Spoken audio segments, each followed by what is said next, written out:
В целях реализации национального проекта образования в Республике Саха-Якутия реализуются 4 региональных проекта. В рамках регионального проекта «Современная школа» построены и введены 8 объектов общего образования на 1070 новых мест в микрорайоне Кангаласы, село Актемсы Хангаласского улуса, село Кыйы-Таттинского улуса, село Огорота Салданского улуса, село Харьяла-Халенёкский район, село Килянки-Черепчинского улуса, село Толон-Ленского района, село Сайлых Нюрбинского района. На базе общеобразовательных организаций в 34 муниципальных районах, включая город Якутск и поселок Житай, созданы 111 центров образования естественной, научной и технологической направленности «Точка роста». В целях поддержки образования детей с ограниченными возможностями здоровья обновлена материально-техническая база 2 специально-коррекционных школ города Якутска. На базе Института развития образования и повышения квалификации Республики Саха-Якутия открыт Центр непрерывного повышения профессионального мастерства педагогов. В рамках регионального проекта «Цифровая образовательная среда» на базе Центра технического творчества города Якутска создан Центр цифрового образования детей IT-Куб. Созданы центры цифровой образовательной среды в 115 общеобразовательных организациях. В рамках регионального проекта «Успех каждого ребенка» отремонтированы и оснащены спортивные залы в 52 общеобразовательных организациях, расположенных в сельской местности. Оснащено лабораторно-цифровым оборудованием новое здание Малой академии наук Республики Саха-Якутия. Благодаря реализации мероприятий регионального проекта «Молодые профессионалы» на базе 6 учреждений среднего профессионального образования в 2021 году создано 28 мастерских, оснащенных по стандартам WorldSkills Россия, в том числе на базе учреждений. В целях реализации национального проекта «Демография» в Республике Саха-Якутия введены в эксплуатацию 9 объектов дошкольного образования с созданием 1245 дополнительных мест с приобретением муниципальную стоимость город Якутск, микрорайон Солнечный, город Алдан, город Алёкминск, село Томтор Таттинского улуса, село Крескотел Навского улуса, село Однес Ангинского улуса, село Барагонцы Усвилданского улуса, село Петропавловск Кусмайского улуса.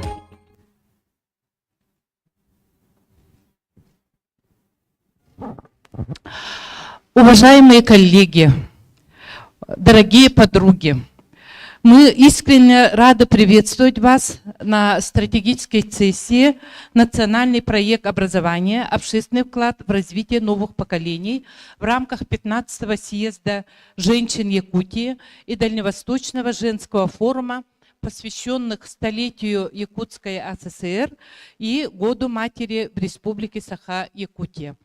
Прежде всего хочу поблагодарить вас за то, что вы активно откликнулись, чтобы работать на нашей секции. Убеждена, что мы сегодня сможем обменяться достойным опытом по названной теме, поделиться проблемами и вместе найти пути их решения. Сразу хочу представить моих самодераторов, уважаемого, дорогого, вот сильную половину нашу, Тихонова Владимира Ивановича, заместителя министра образования и науки Республики Саха-Якутия, Петрову Марию Петровну,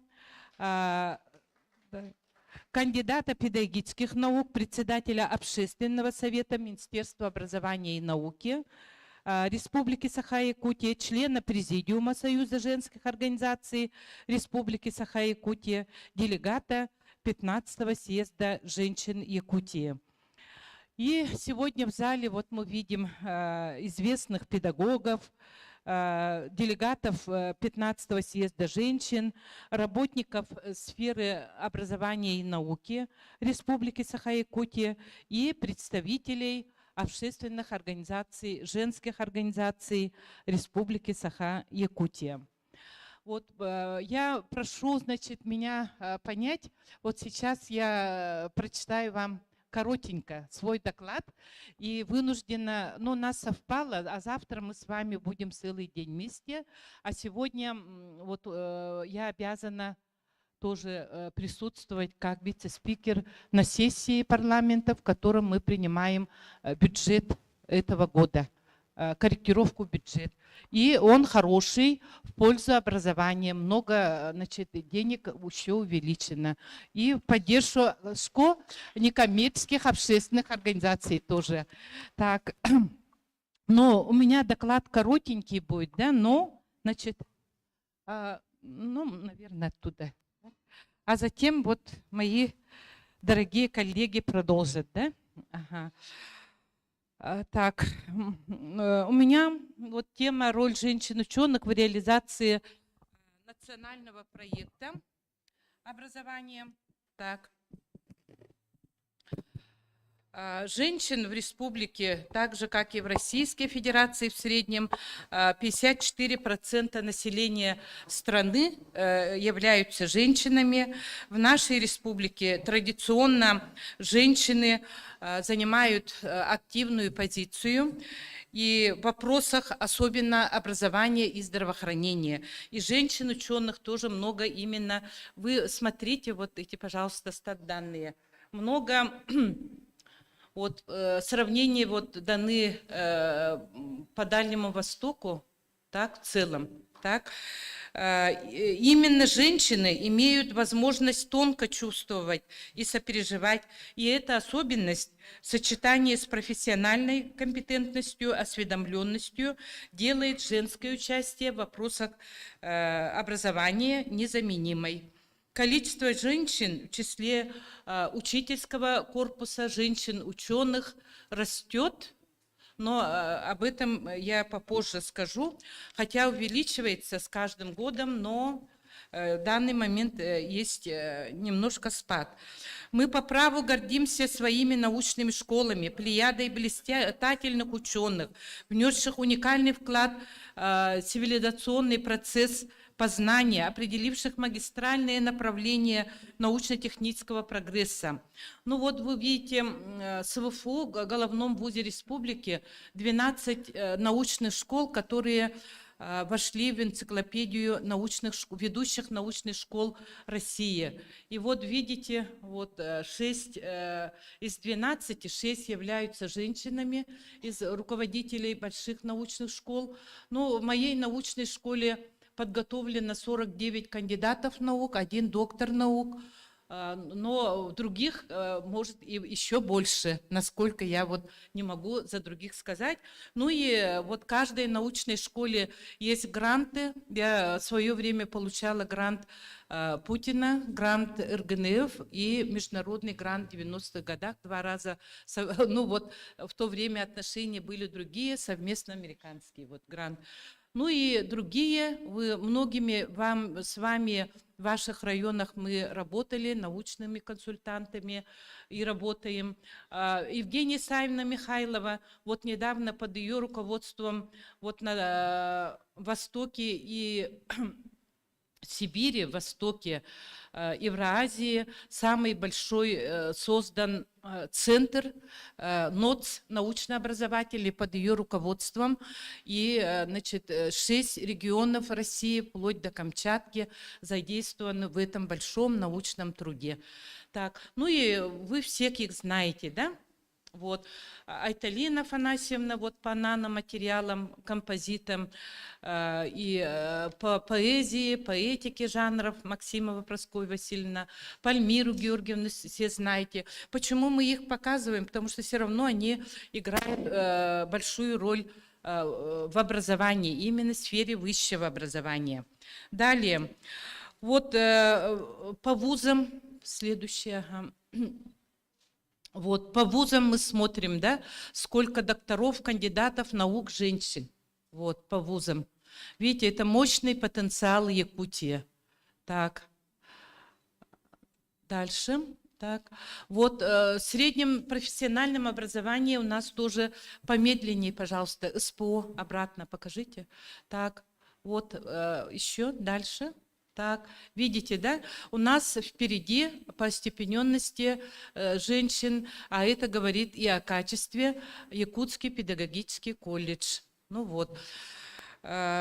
Почему мы это приводим? Так, также вот женщины-ученые избраны в действительные члены-корреспонденты Российской академии естественных наук, РАО, Академии социальных педагогических наук, Академии Северного форума, Российской экологической академии, Академии наук Республики. Они успешно работают по такому направлению, как интеграция научного потенциала женщин-ученых Якутии, проведение фундаментальных и прикладных исследований, осваивают новые научные специальности. Ну вот смотрим, больше всех вот в образовании 135 мужчин, докторов, гуманитарных, исторические и так далее науки, и 67 только женщин. Но количество растет, да, по годам. Дальше. Так, ну и мы приводим тут законодательство, да, которое поддерживает образование, использование научного потенциала в системе образования. Ну и вот в этом зале мы видим двух докторов, да? Мария Михайловна, станьте, пожалуйста, так, Прокопьева. Вот она успевает вот и семьей. Женщина должна быть успешной во всех отношениях. И в общественной работе. Некоторые у нас, мы не пример, профессоров много, вот видите, да, сколько? Но мы не всех знаем, да?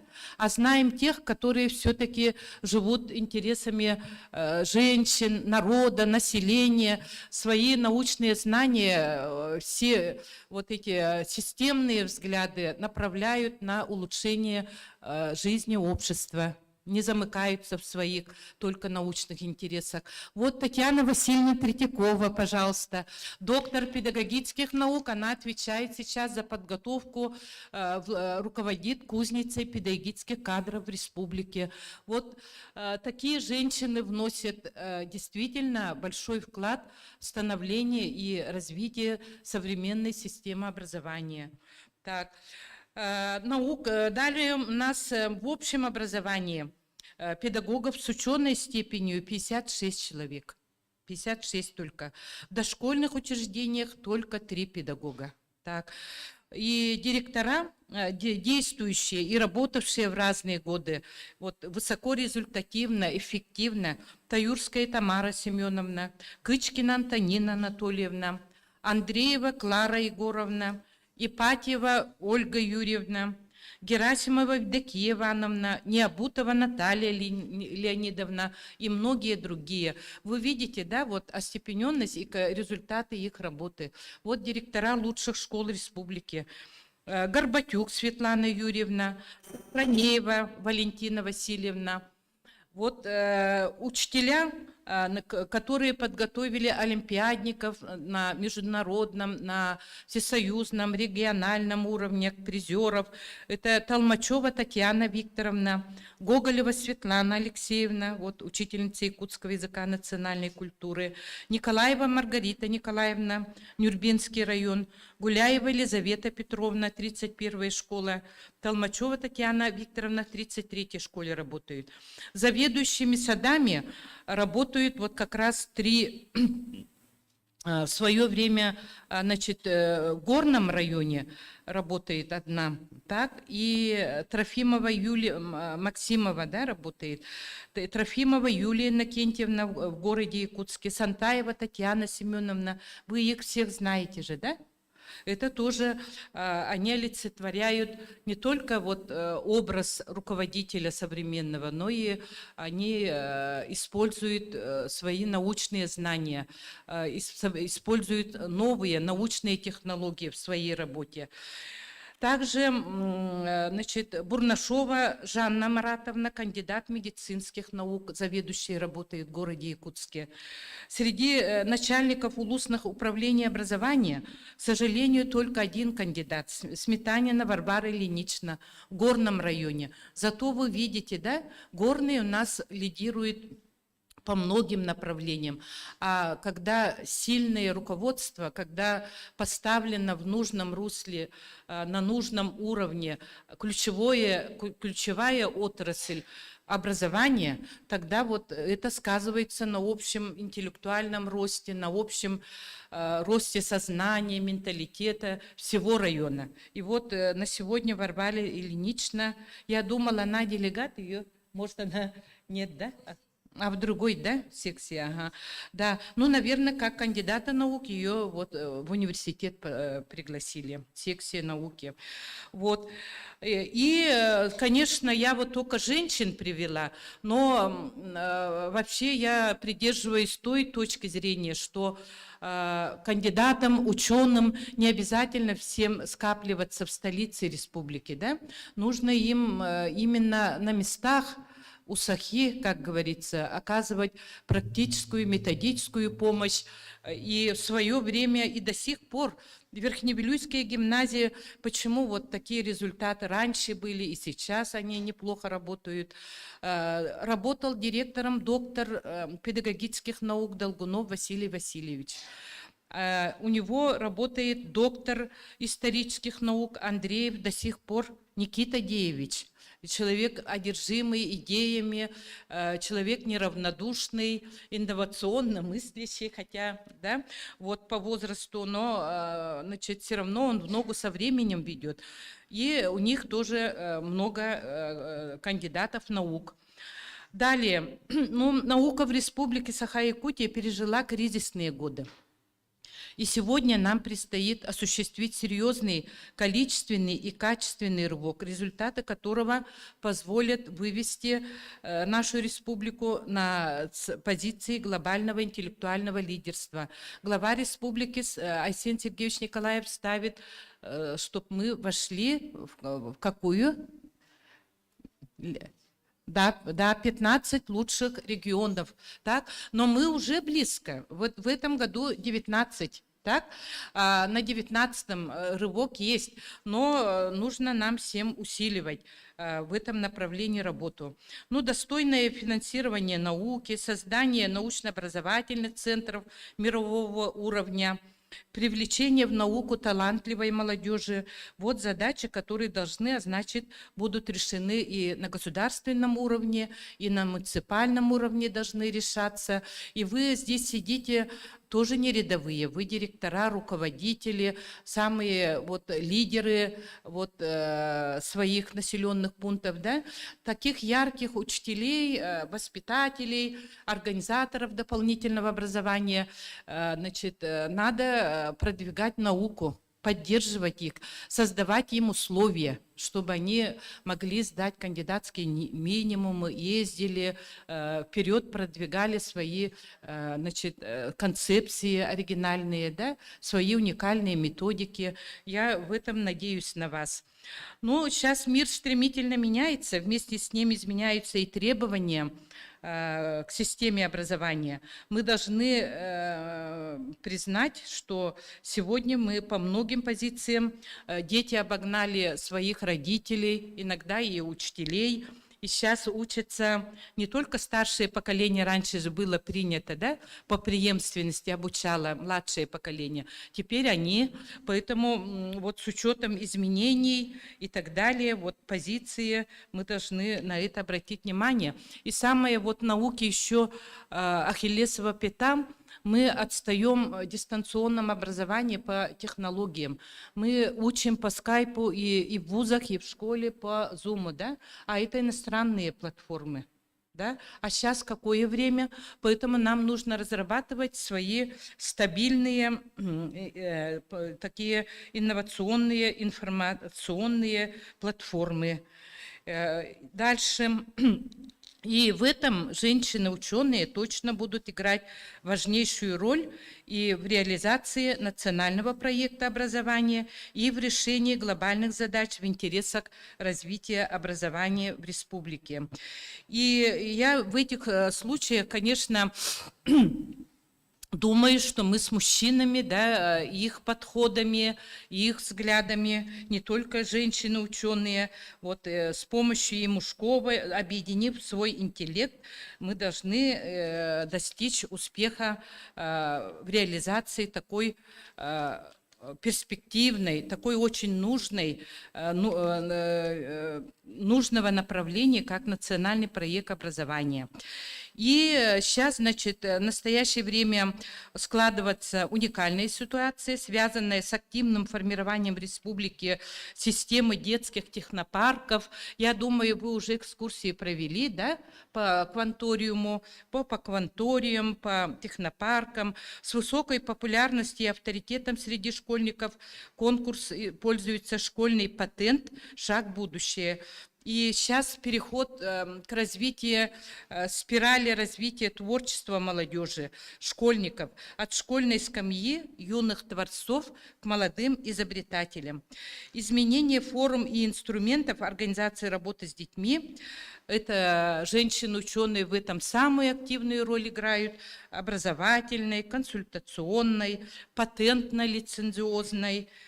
конкурсной деятельности, и эта работа должна быть встроена в основную деятельность как неотъемлемый атрибут сотрудничества с вузами, домами творчества в рамках совместных образовательных программ, практик, бизнес-программ, взращивания талантов через стартапы, акселераторы и прочее. Так, ну, я коротенько на этом закончу и хочу пожелать вам, каждой из вас, каждой женщине успешной карьеры, счастливой семьи, хорошей семьи, здоровых, умных детей, благодарных учеников, студентов, талантливых и всего самого хорошего. И до встречи завтра. Спасибо.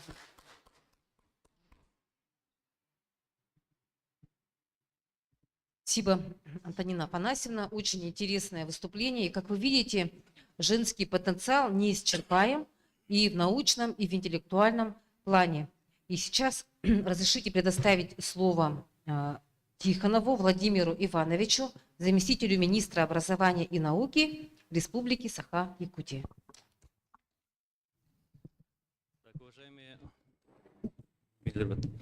Уважаемые делегаты съезда, 15-го съезда женщин, участники стратегической сессии национальный проект образования. Ну, я очень рад, потому что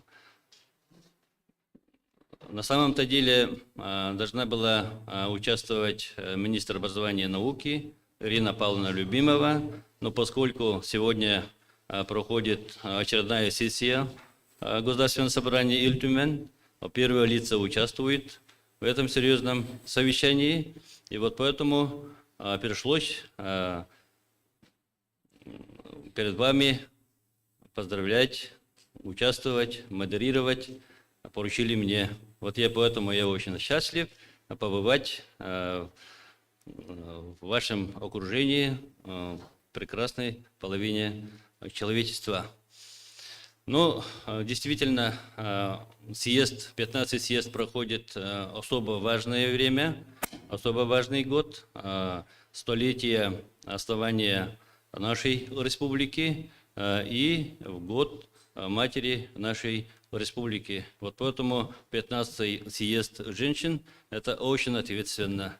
Но я ознакомился с концепцией съезда, проектом. Но я думаю, концепция этого данного съезда довольно-таки серьезные задачи стоят. И мы собрались обсудить национальный проект образования.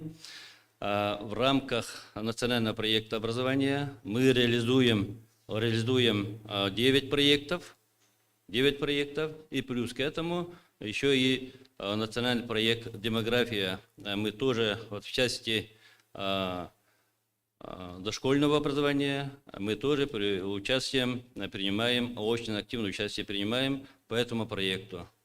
Так, если так посчитать, вот Антонина Афанасьевна сегодня очень хорошо она выступила, показала слайды. Вот действительно, женщины участвуют вовсю, начиная от производства, начиная до науки.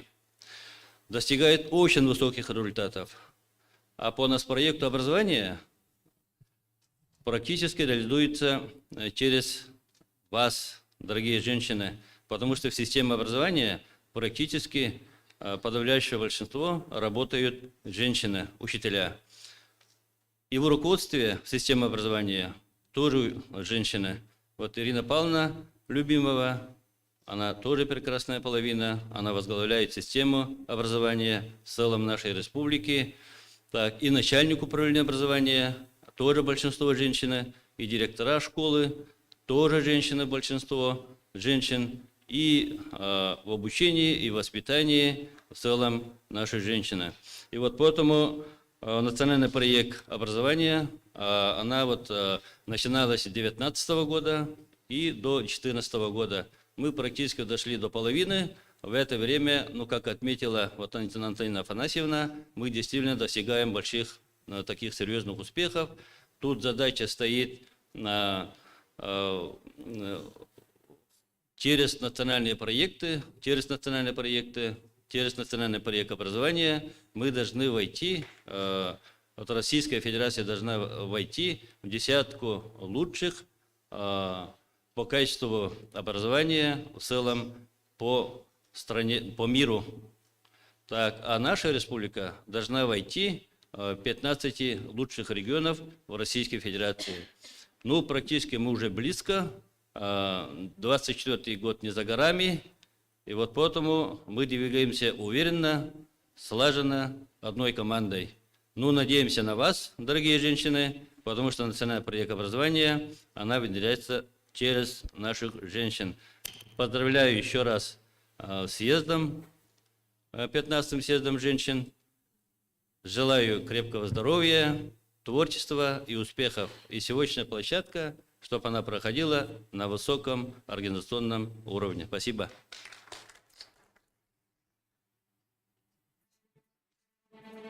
Начинаем церемонию награждения.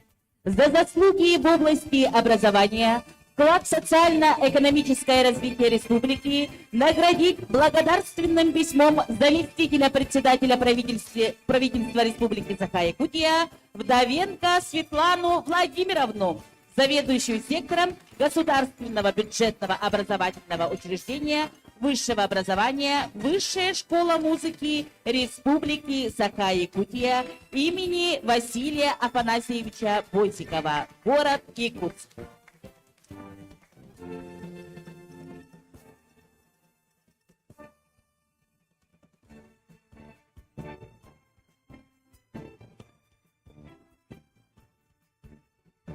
Наградить благодарственным письмом заместителя председателя правительства Республики Саха-Якутия Сивцеву Наталью Елизаровну, ведущего научного сотрудника Государственного бюджетного учреждения Академии наук Республики Саха-Якутия.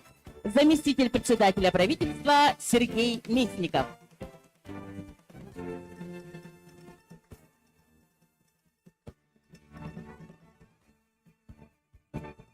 За заслуги в труде и продолжительную работу в сфере образования наградить знаком отличия Министерства просвещения Российской Федерации «Отличник просвещения» Саблину Ирину Казимировну, учителя русского языка и литературы муниципального образовательного бюджетного учреждения «Средняя общеобразовательная школа» номер 31 городского округа, город Якутск.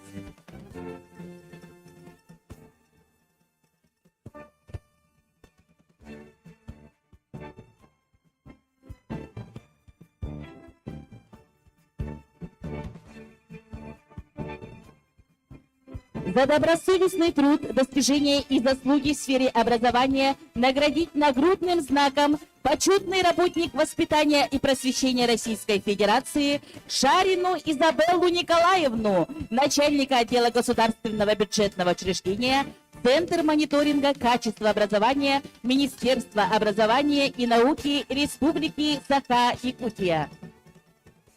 Министр Сергей Кравцов.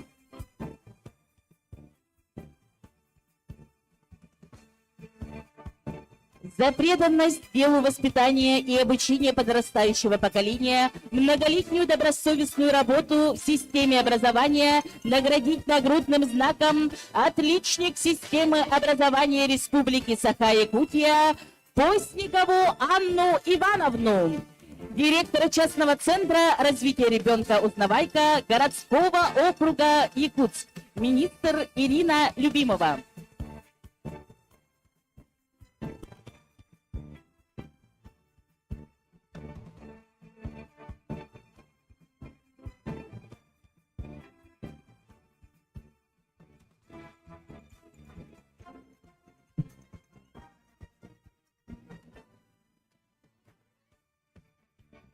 Еще раз добрый день, все участники стратегической сессии образования. Поздравляем награжденных и желаем дальнейших успехов.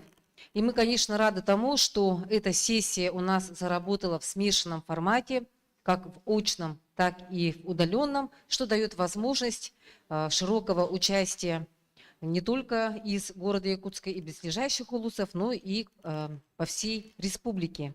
И мы очень рады вас приветствовать во Дворце детского творчества. И вот у нас, у работников дворца, кто встречает вас, ощущение такого праздника, что наконец-то к нам пришли гости после долгой пандемии, когда нам все было запрещено, но теперь есть послабление, и мы чувствуем себя как-то...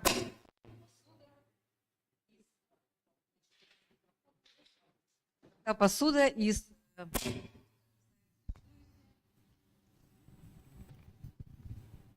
что ждет очень гостей, и наконец-то рада их принять. И сейчас предоставляется слово для выступления руководителю Департамента государственной политики в сфере общего образования, воспитания и дополнительного образования Министерства образования и науки Республики Саха-Якутия Тен Лене Борисовне о роли национальных проектов в сфере образования в социально-экономическом развитии Республики Саха-Якутия. В целом, также хочу отметить, что у нас есть регламент 7 минут.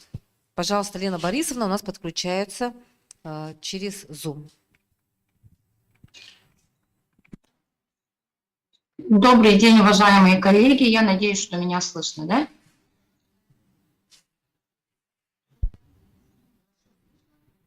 Хорошо слышно, да, пожалуйста.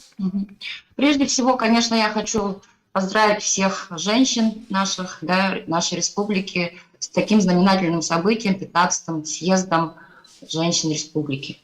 Значит, ну, хотелось бы, раз у меня всего 7 минут, значит, хотелось бы просто отметить, что модернизационные процессы, они всегда в сфере образования, они всегда влияют на социально-экономическое развитие нашей республики. Ну, если сделать очень краткий экскурс тех процессов, которые происходили в 2021 году и 21 веке, то можно отметить, помните, в 90-е годы у нас появилась сеть школ повышенного уровня. И теперь посмотрите, выпускники этих школ, они занимают ключевые посты в масштабах республиканской экономики. Потом, значит, у нас был проект совершенствования содержания и структуры сети образовательных организаций, появление госстандартов, появление ЭГЭ, да, вызов, значит, и комплексный проект модернизации образования «Наша новая школа». И все эти проекты, они были направлены именно на создание современной инфраструктуры, обеспечение современных условий для наших обучающихся. Причем, значит, внедрение ЭГЭ позволило нашим детям наравне с московскими выпускниками школ поступать в самые, значит, престижные вузы страны, не выезжая из дома.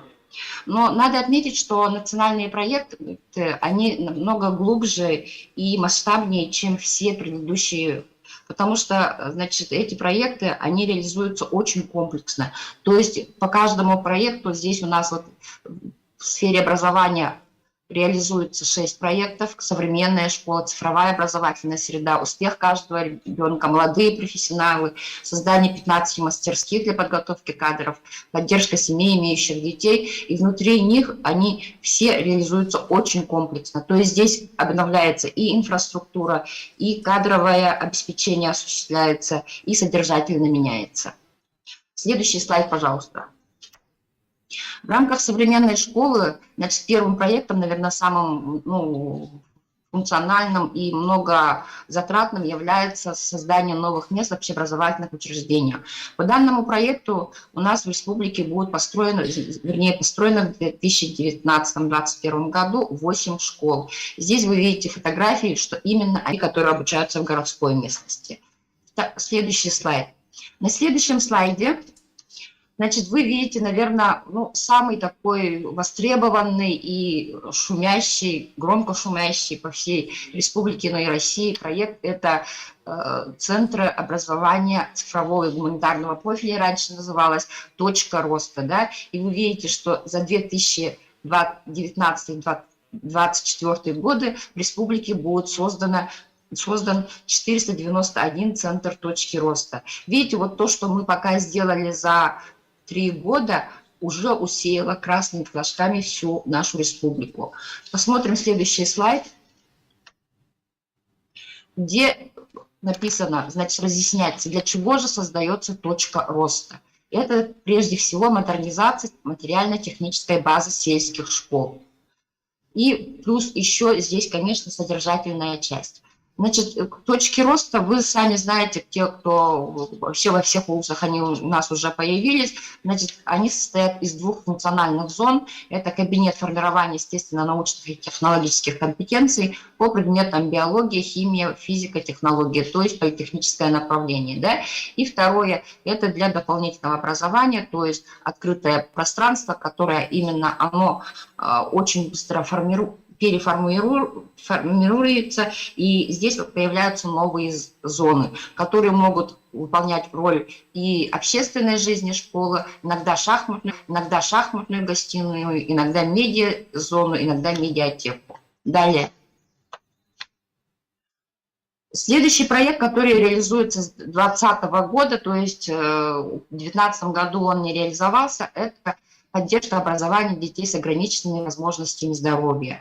Значит, у нас для того, чтобы создать реализовать данный проект, оснащаются мастерские уроков технологии, кабинеты для психолого-педагогического сопровождения детей с особыми образовательными потребностями, учебные кабинеты и оборудование. Что получают школы, значит, здесь представлено на слайде с правой стороны. Да? Следующий слайд. И вот здесь визуально видно, какие вот центры здесь создаются, и видно, сколько школ у нас будет оснащено. Значит, в этом году у нас оснащаются две коррекционные школы города Якутска, 28 и 34, а уже в 23 и 24 году будут оснащаться школы, муниципальные наши коррекционные школы. Всего, значит, из 22 коррекционных школ по данному проекту будут оснащено 14 школ. Далее. И говорила, что вот все эти проекты, они подходят очень комплексно, и поэтому, конечно, здесь у нас немаловажную роль играет повышение квалификации наших педагогов. Поэтому в прошлом году в рамках современной школы был создан у нас региональный центр непрерывного повышения педагогического мастерства. Значит, суть этого проекта – это сопровождение педагога в построении своей индивидуальной траектории.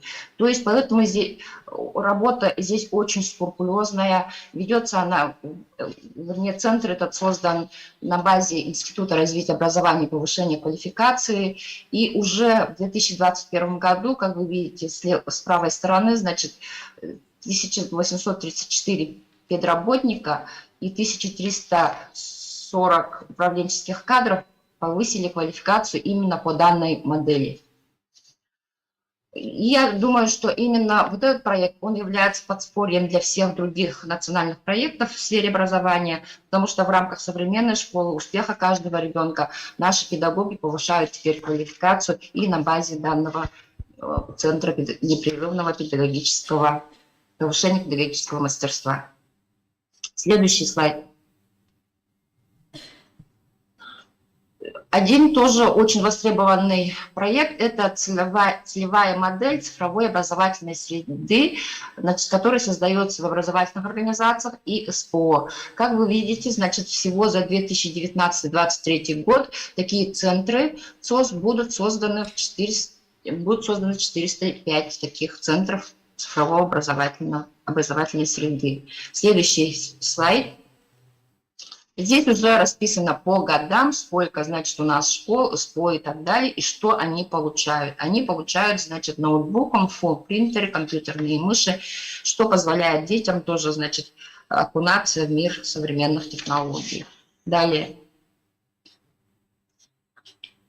Новым тоже является, наверное, в республике, которая будет востребованнее уже с каждым годом, это открытие IT-куба. В 2020 году IT-куб открыт в городе Нюрба, в этом году в городе Якутске, в 2022 году сейчас идет работа по созданию и открытию IT-куба в городе Мирно. Следующий слайд. На этом слайде вот как раз показано открытие IT-куба в городе Якутске. Алексей Клементьевич, по-моему, нет, не он, показывает, как выглядит эта зона. Следующий слайд. Следующий слайд – это региональный проект «Успех каждого ребенка». Значит, в нем у нас подразумевается создание в сельской местности и малых городах условий для занятий физической культурой и спортом. И в итоге за 4 года, вернее за 5 лет будет обновлена материально-техническая база 232 спортивных залов. И, значит, также здесь будет проведен ремонт. В этом году у нас тоже оснащаются 52 школы. Далее. Вот как они выглядят после того, как с левой стороны показано, как они выглядели, а потом, как они стали выглядеть. Далее.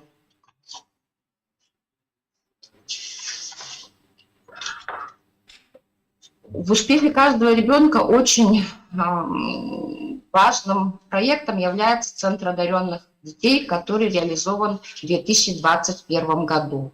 Значит, здесь цель проекта – это выявление проявляющих выдающиеся способности детей и молодежи, проживающих в Республике Саха-Якутия, но сопровождение и мониторинг их дальнейшего развития. Причем, значит, инфраструктура этого центра, то есть где была оснащена материально-техническая база, это Малая академия наук, Высшая школа музыки, Якутская балетная школа и Республиканский центр подготовки спортивного резерва. То есть при этом, здесь указано, что приобретено, но между тем, значит, содержание работы, конечно, содержание работы меняется. Об этом можно говорить, конечно, очень долго. Далее. Следующий региональный проект – это молодые профессионалы. Значит, ожидаемый результат – это в 2021 и 2021 году созданы должны быть 43 суперсовременные мастерские, оснащенные высокотехнологическим оборудованием, где будут проходить учебные занятия, чемпионаты профессионального мастерства, учебно-тренировочные сборы, демонстрационные экзамены, профориентационные мероприятия и другое. Значит, следующий слайд. Вот, значит, наглядно видно, как они выглядят тоже. Следующий слайд. И следующий тоже проект в сфере профессионального образования. Значит, молодые профессионалы Центра опережающей профессиональной подготовки. Здесь, значит, целью этих ЦОПов является создание и реализация уникальных образовательных программ подготовки квалифицированных кадров с учетом потребностей экономики. Что они делают? Значит, вот пониже услуги ЦОП, если вы посмотрите, значит, они проводят семинары, лекции, практические занятия, коллективные проектные работы, стратегические сессии и игропрактику. Поэтому мы уже это ощущаем на себе, потому что как только у нас какое-то нововведение, то мы собираемся в этом ЦОПе и начинаем проводить, значит, стратегические сессии, в результате которых рождаются концептуальные документы. Далее.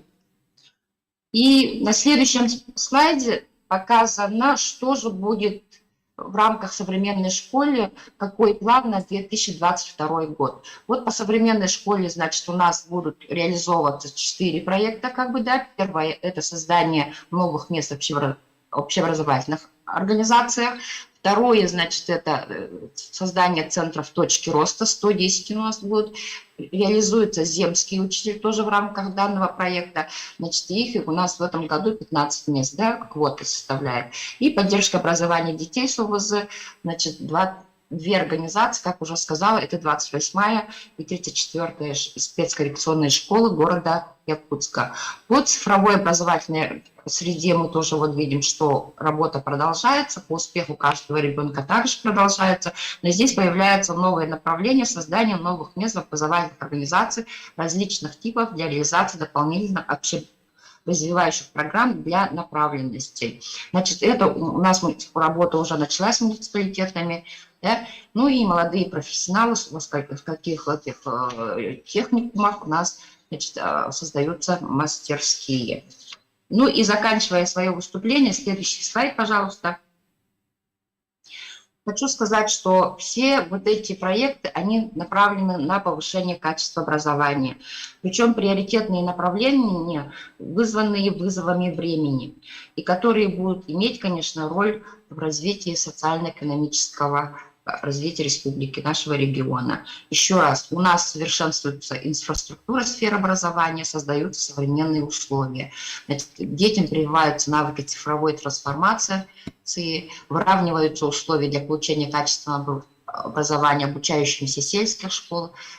Проекты направлены и на развитие талантов, и на создание условий для получения качественного образования для детей с особыми образовательными потребностями, на повышение квалификации, а также сокращение сроков подготовки, выпуск молодых профессионалов, рабочих кадров для всех отраслей экономики. Я думаю, что эффекты данных проектов будут уже ощущаться не здесь и сегодня, да, а это будет долгосрочный проект, в результате которого действительно мы скажем, национальный проект образования вложил свою лепту в социально-экономическое развитие нашего региона. Спасибо за внимание. Спасибо, Елена Борисовна. Ну, уважаемые коллеги, да, вот действительно по проекту образования вот Елена Борисовна вот подробно и показала, и рассказала. Действительно, вот огромная работа она проводится. Огромная работа проводится, но я хочу еще добавить, не только по сельской местности, да, вот мы создаем условия, и по городу Якутску тоже вот создаем условия. Действительно, мы знаем, по городу Якутску очень перегружены вот наши школы, и вот по строительству школ, вот у нас проект образования с этого года включили тоже вот одно направление, это снятие со второй смены с демографической ситуации, так называется примерно. И в рамках этого мы прошли практически 3 этапа конкурса. И по итогам конкурсных процедур Министерства просвещения, так, мы до 2024 года в городе Якутске будем строить 10 школ. И с этого года, в этом году 3 школы. В следующем году мы будем вести 5 школ, и в итоге мы будем строить, ну, в конце 550 мест коррекционную школу в городе Якутске. Этим мы создаем порядка 3683 места в городе Якутску. Но я хочу добавить, вот поэтому национальные проекты, они вот и обновляются, и добавляются. А так вот по итогам 2021 года по всей России вот снята 3-я смена. Ага, и сейчас вот работа началась по снятию 2-й смены. Вот я хочу отметить. И давайте вот слово представляется Татьяна Васильевна Теретьяковой, доктору педагогических наук, директору педагогического института Северо-Восточного федерального университета имени Максима Кировича Амосова. Пожалуйста. Добрый день, уважаемые коллеги. Я подготовила выступление, но я думаю, что оно у меня будет в очень тесной связи с предыдущими выступлениями. Ну и начну свое выступление как продолжение того, о чем говорила Лена Борисовна. Действительно, основная цель, значит, национального проекта образования – это повышение качества общего образования. Я сейчас не буду говорить о том, что какое мы качество образования имеем сейчас, потому что в смысле продолжения будущего образования ребят мы эту картину объективную видим на абитуриентах. Вот, поэтому очень хочется надеяться на то, что работа в рамках нацпроекта, она эту ситуацию очень сильно изменит. Так? Вот мы, представители высшего профессионального образования, видим свою роль в достижении вот в целом большого качества образования в том, чтобы обеспечивать высокий профессиональный уровень педагогических кадров. Это одно из ключевых условий развития и успешной социализации обучающихся. Те задачи, которые, я буду говорить не совсем о проектах, это вообще-то конечно же, в этом роль Министерства образования. Я буду говорить в целом о задачах, которые ставит нацпроект, и обозначаю это как целевые ориентиры для высшего профессионального образования. Да? Я сама должна листать, да? Или... ну вот, смотрите, первый ориентир. Ну, он так и сформулирован. Формирование эффективной системы выявления, поддержки, развития способностей, талантов детей и молодежи, основанной на принципах справедливости, всеобщности и направленной на самоопределение и профессиональную ориентацию всех обучающихся. В пединституте формируется новая система профессиональной ориентации будущих абитуриентов, желающих стать педагогами.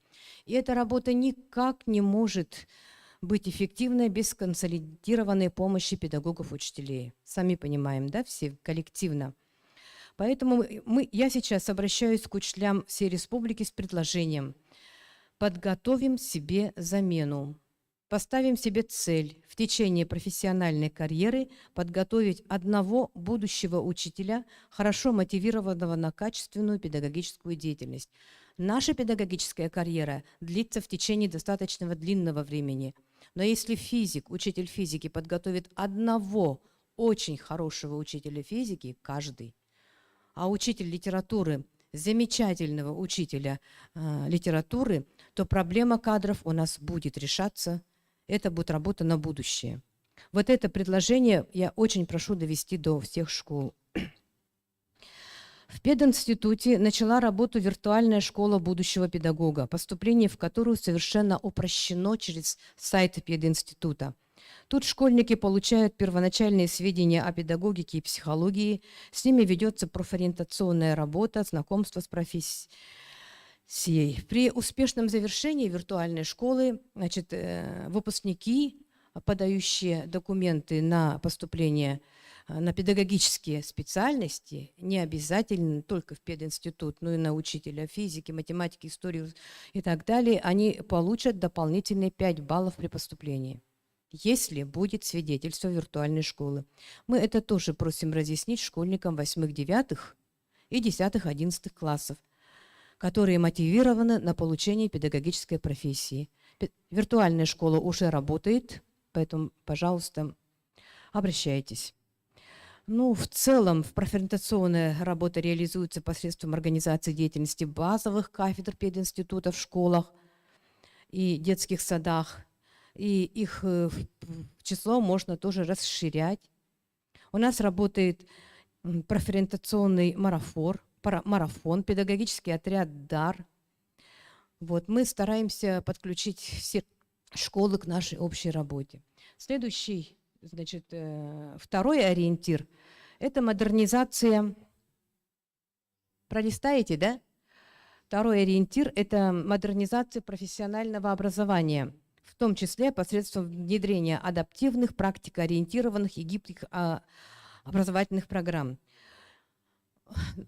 Я не буду сейчас это все зачитывать, поскольку я думаю, что остается у вас презентация, и вы можете посмотреть общая, значит, цель того, о чем здесь говорится, о том, что образовательные программы сейчас у нас готовы, достаточно новые, востребованные. И в этом отношении тоже я бы очень хотела, чтобы вы выражали свое мнение, кто вам нужен, какой учитель.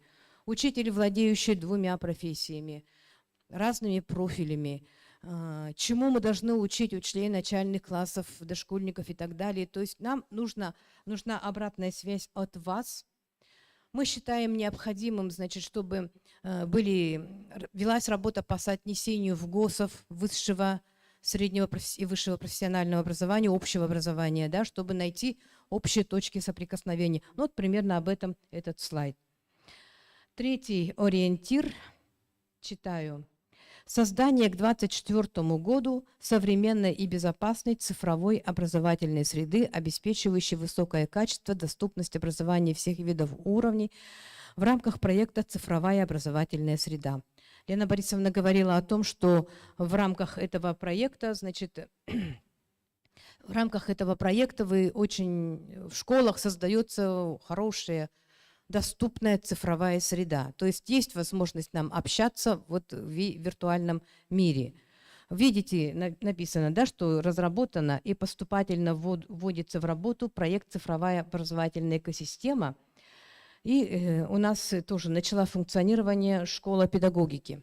Школа педагогики, зайдите, очень легкий вход тоже через сайт пединститута. И через школу педагогики тоже можно заказывать любые курсы, любые семинары, любые курсы переподготовки, повышения квалификации. Ну и там много чего, пока еще в состоянии развития, тоже, пожалуйста, активно участвуйте. Этот сайт будет развиваться тогда активнее. Почему я говорю, поступательно вводится в работу проект «Цифровая образовательная экосистема»? Потому что мы видим, что этот проект должен включать в себя не только создание системы дистанционного электронного обучения, она создана и у нас, и у вас, с разным успехом, с разным качеством, но она уже функционирует. Пандемия в этом нам посодействовала. Взаимодействие с мотивированными школьниками в виртуальной школе, но и взаимодействие с педагогами образовательных организаций республики. И в этом нам необходима помощь Министерства образования. И с предыдущими министрами разговоры велись, и в министерстве об этом тоже разговоры велись, но я думаю, что помешала пандемия, наверное. Нам необходима помощь Министерства образования для того, чтобы создать единую цифровую платформу, в которой неформально могут общаться педагоги разных образовательных организаций и разных уровней вообще в целом по республике. Мы хотели бы видеть так же, как кадровую ситуацию в школах, где кого не хватает. Вы могли бы планировать свои кадровые запросы на несколько лет вперед. Бакалавриат 4 года. Вы за 4 года можете нам заказывать специалистов или из своих абитуриентов, выпускников, или среди обучающихся студентов. Вы могли бы через эту платформу говорить о том, что у вас сейчас какая-то сложная, срочная ситуация, и мы бы посредством организации разных практик студентов помогли вам выйти из этой срочной ситуации. Вот такое общение, хоть в чате, хоть каким-то образом вот на цифровой платформе, мы бы очень хотели иметь. Вы же на этой платформе могли нам заказывать разные курсы, и поскольку вся республика видела бы вот это общение, мы бы быстро могли комплектовать курсы повышения квалификации и даже договариваться о ценах в зависимости от наполнения курсов. Тем более, что большинство, вот через школу педагогики посмотрите, большинство курсов у нас сейчас проходит в дистанционном режиме, поэтому количество привлекаемых может быть вполне неограничено. Тематика, которая вас интересует, мы бы хотели ее иметь вот просто под горячим градусом, чтобы мы сразу узнавали, что вам нужно. Так, это наш вклад. Следующие ориентиры, да? Там, по-моему, вот 4-5, ага.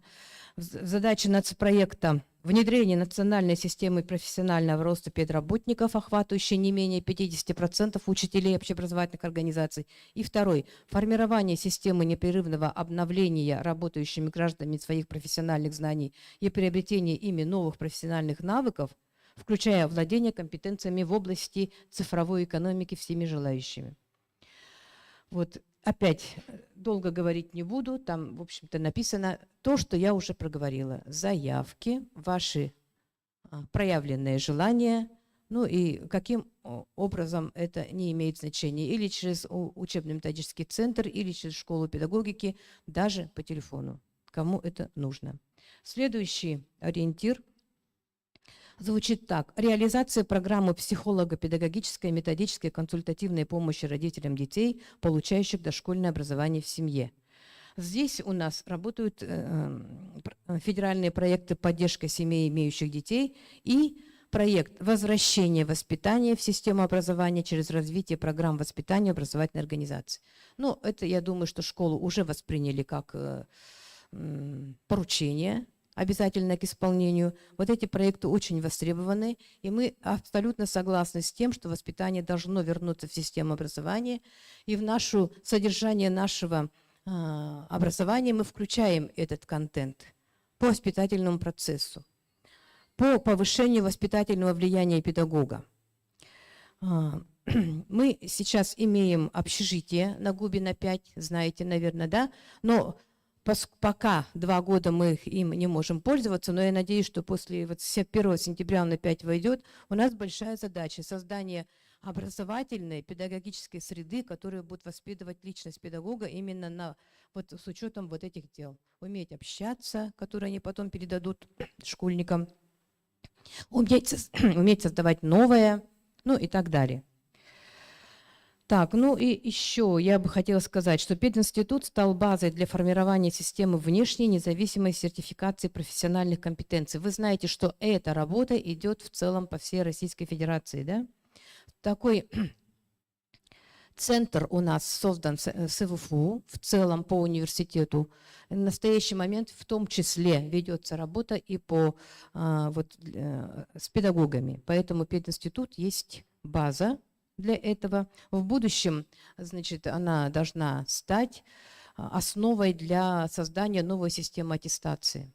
Там тесты и так далее, то, что, ну, вы, наверное, об этом знаете. И вот в пединституте вот эта работа начата с ВУФУ и в пединституте.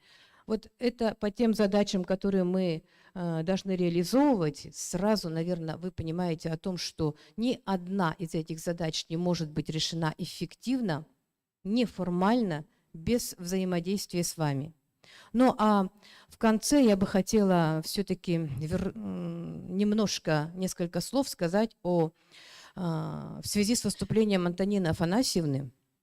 В нашем институте у нас 3 научных школы, но вот в том числе и научная школа Григорьевой, которая очень много научных сотрудников выдала. У нас приостанавливались 2 научные школы. Вы понимаете, какую причину: школа Данилова Дмитрия Алексеевича и Неустроева Николая Дмитриевича. Сейчас эти школы восстановлены. Так, и начали работать вот совершенно недавно, с января месяца. И, кстати, руководителями их стали женщины. Вот, в рамках этих научных школ, и мы хотим еще одну научную школу создать, но я пока об этом не говорю, пока мы не реализовали эту задачу. Я просто хотела обратиться к вам. Я точно знаю, что в школах есть очень хорошо думающие, научно мыслящие педагоги. Поэтому кто желает продолжить свою научную деятельность, кто хочет обобщить свою работу в научном плане, у кого есть хороший задел, кто творчески работает и хочет это сделать собственным открытием, мы вас приглашаем. Вот, допустим, 10-й школой у нас заключен договор. Согласно одним из пунктов этого договора является подготовка научных кадров для 10-й школы, и 3 человека у нас сейчас уже в ранге соискателей определились со своими темами. Не уверена 100%, что все 3 защитятся, но, по крайней мере, активно работа начата. Я знаю, когда мы по школам ездим, есть очень хорошие, особенно заместители директоров по учебной работе или директора, которые из этой системы вышли. Есть просто учителя, которые хотели бы защитить диссертацию. Сейчас вот такое время, мы для вас открыты.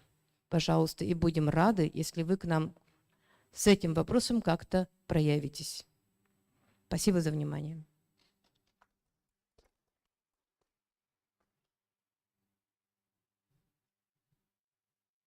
Спасибо, Татьяна Васильевна. Действительно, без тесной связки практиков образования с теми, кто готовит будущие кадры, преемственность будет не очень, скажем, хорошо идти. И мы рады тому, что вы пришли и рассказали о ваших проектах, в которых мы, конечно, должны принять очень активное участие. И сейчас слово дается Афанасьевой Калисте Федосьевне, директору Актемской школы имени Шадрина, об общественном влиянии на создание образовательного пространства на примере строительства здания Актемской школы. Ну, вы все, наверное, уже знаете, что такая чудесная новая школа была построена и очень интересный проект. Спасибо. Добрый день, уважаемые участники сессии. Разрешите выступить перед вами темой «Общественное влияние на создание образовательного пространства на примере строительства нашей школы». И разрешите его начать немного с истории. С 1860 года, после разделения Хангаласского улуса на западный и восточный, управа перешла в селе Актем и находилась там до 30-х годов. И первая общеобразовательная школа была открыта 6 января 1874 года в административном центре улуса в селе Актем. И именовалась она тогда Однородным инородческим училищем Министерства народного просвещения. И, конечно же, это событие в то время стало первым лучом образования и культуры в Улусе. Инородец Актемского наслега Иван Павлов сделал все для открытия Актемской школы и на свои средства простроил первое здание школы и оплачивал расходы на содержание пансионата в течение 10 лет. Так он заложил основу доброй традиции меценатства в образовании. В 1914 году второе здание школы было построено на средства добровольных пожертвований. Об этом свидетельствует подписной лист с указанными в нем 49 именами пожертвователей. Они хранятся сейчас в этом же здании, который в данное время является музеем образования. В настоящее время на Слеге функционирует 2 образовательных учреждения. Это наша школа имени Панкратия Ивановича Шадрина и Актемский научно-образовательный центр. Наша школа, как самая первая, более 20 лет ожидала очереди своего строительства. И, наконец, в 2021 году многолетняя мечта педагогов, учащихся, родителей и всей общественности Актемского наслега воплотилась в реальность. Решение о скорейшем строительстве Актемской школы было принято летом 2018 года, тогда еще в Рио главы Якутии Айсеном Сергеевичем. В апреле 2019 года было положено начало строительству нового здания. При разработке проекта систему приоритетов создавал педагогический коллектив, который принимал непосредственное участие в разработке проектных работ по планированию помещений образовательного учреждения, в составлении технического задания на оборудование для школы, в дизайне образовательных пространств. И мы благодарны руководству службы госзаказчика Республики Саха-Якутия, Республиканскому проектно-изыскательному институту Якутпроект и строительной компании СЕТТ за то, что они не только учли наши пожелания, но и позволили принять участие в создании атмосферы и души школы. Наша школа – это не просто построенная школа по госзаказу. Ее, продолжая историческую традицию, начатую предками, строили выпускники.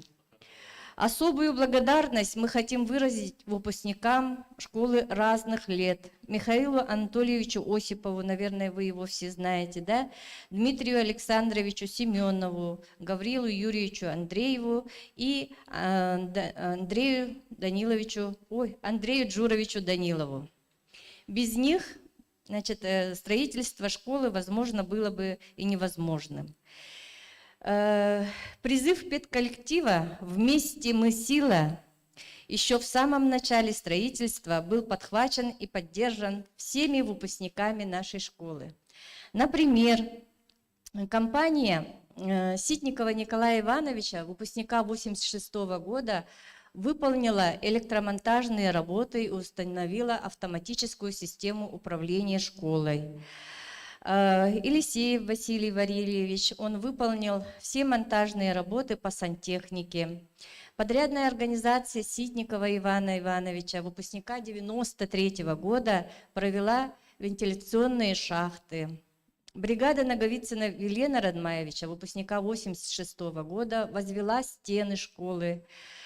Мордовской Егор Трофимович, выпускник 1985 года. Его компания проложила укладку асфальта вокруг здания школы и 2 парковок. Гоца Николай Петрович, выпускник 1989 года, установил кровлю, фасад здания.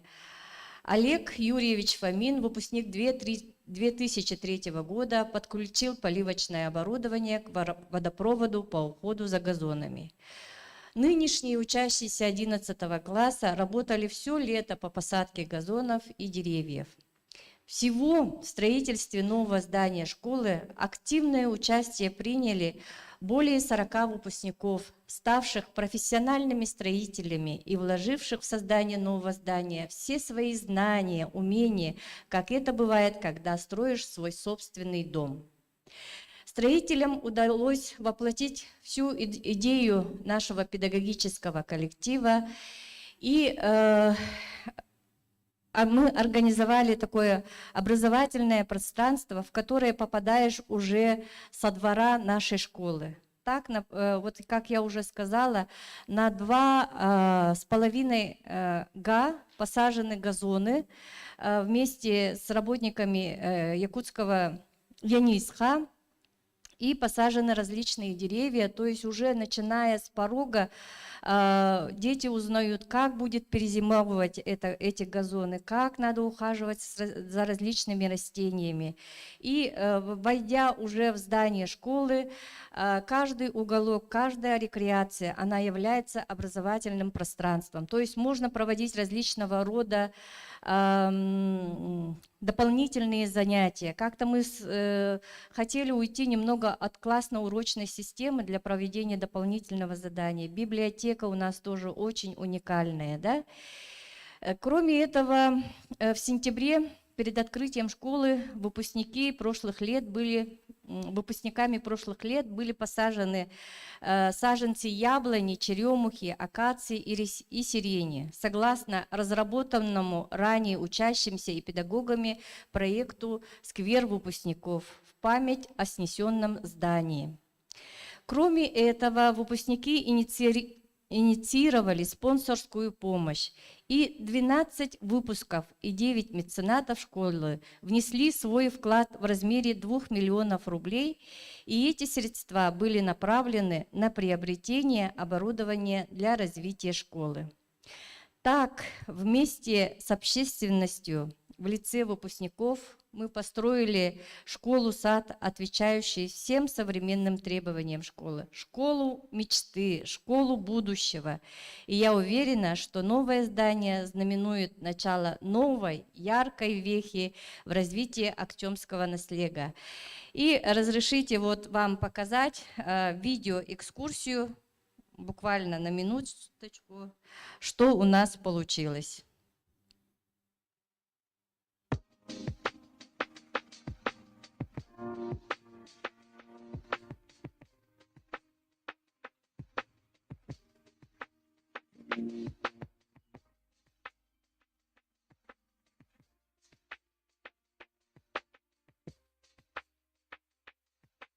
Здесь, например, дополнительные занятия ведутся. Так, дети сами разработали школьную форму. К сожалению, здесь не видно. Швейный цех, библиотека. Особенная она у нас. Все делалось для того, чтобы привлечь детей к чтению, да, больше. Это так, спортивный зал, наш тотемный знак «Орел». Столовая на 121 мест. Актовый зал на 154. Ну и детский сад на 100 мест. Ну и вот в общей площади газоны, которые мы сажали.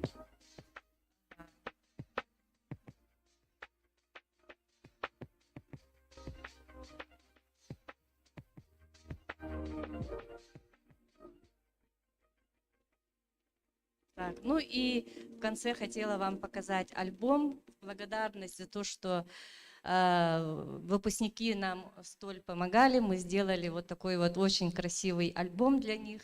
Называется она «Школа мечты». И здесь каждому из них мы вот подарили то, что сейчас вам показывали, да, в память о том, что они сделали. Спасибо за внимание.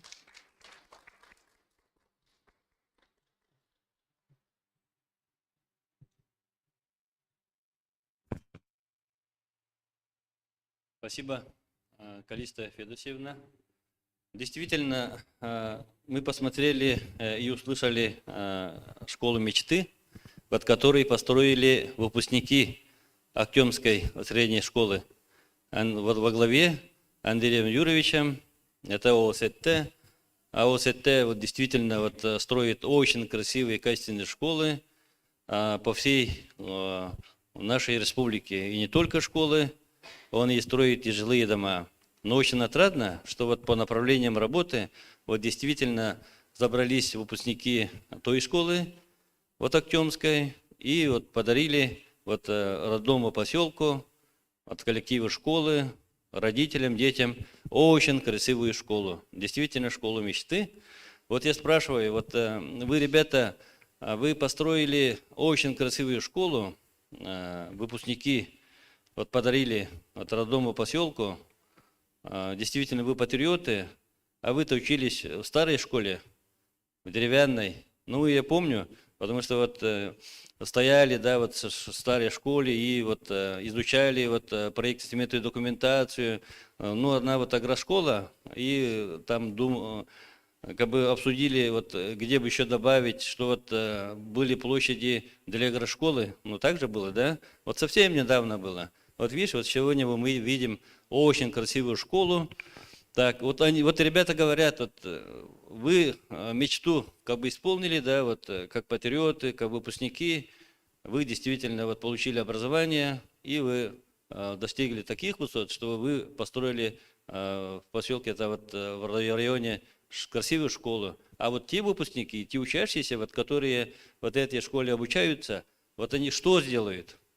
Они уверенно сказали, дружненько, ну, когда вы стояли там вот в этой школе, и они уверенно сказали, они дальше пойдут. Потому что вот мы построили школу, создали условия, а вот те выпускники, которые вот обучались в этой школе, они дальше пойдут. Пойдут и будут в республике, вот будут строить и внедрять, и развивать нашу республику, и не только. Они вот в целом по России будут очень востребованными специалистами. Вот они очень уверенно так сказали, но это как бы окрыляет.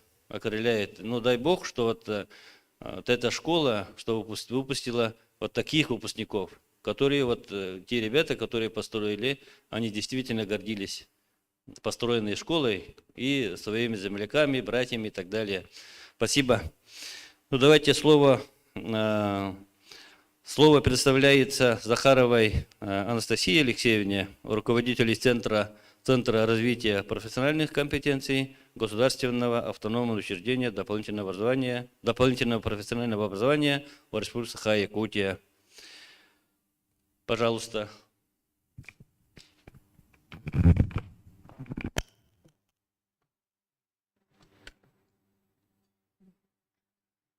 Добрый день, уважаемые делегаты 15-го съезда женщин Якутии и Дальневосточного женского форума.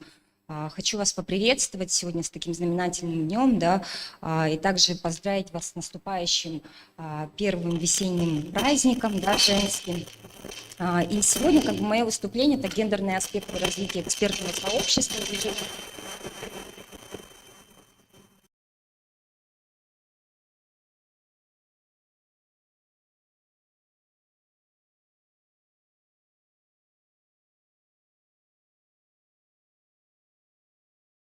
Республики Саха-Якутия.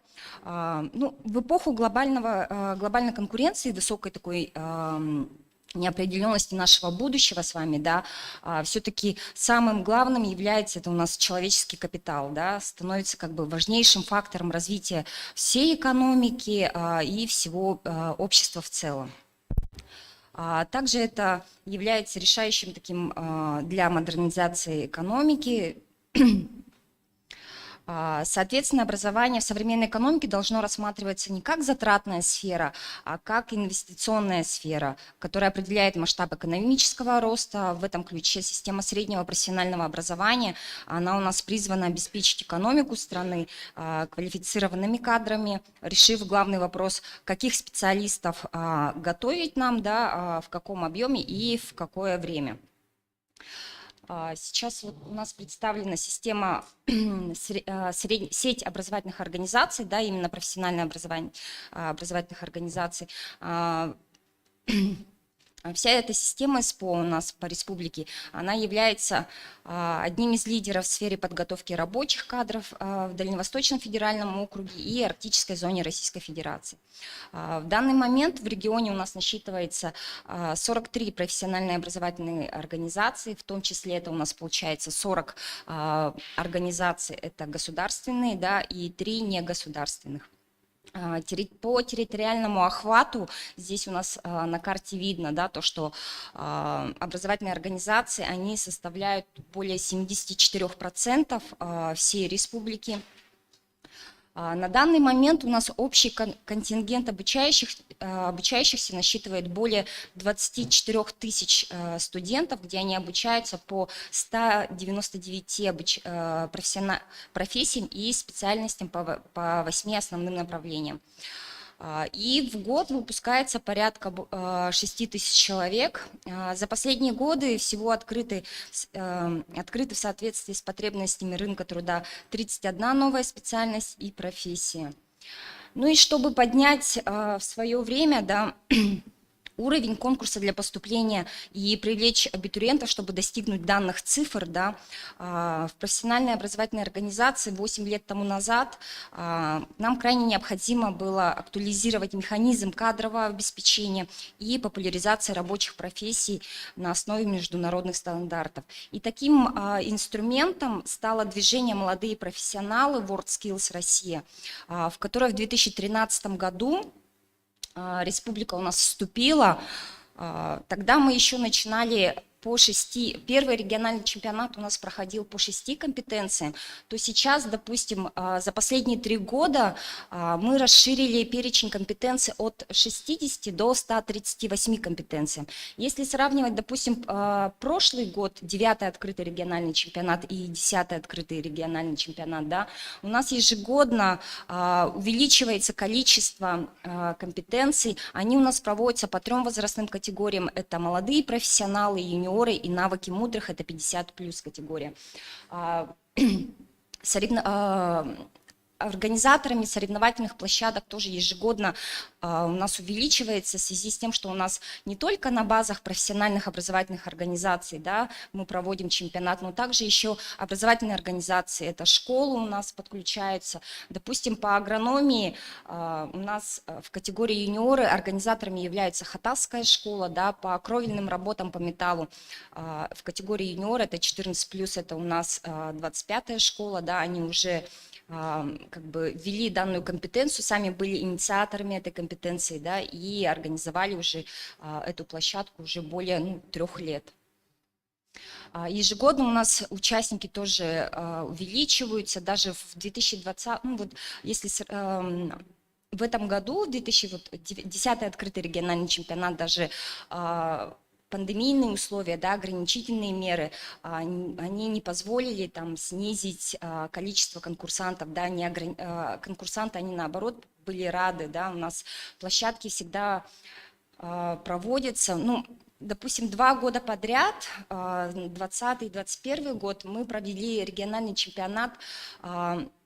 Чтобы провести чемпионат, мы проводим сейчас муниципальные отборочные этапы в улусах, да, чтобы к нам приехали уже более отобранные, уже прошедшие такую вот подготовку, да, дети в категории юниоров.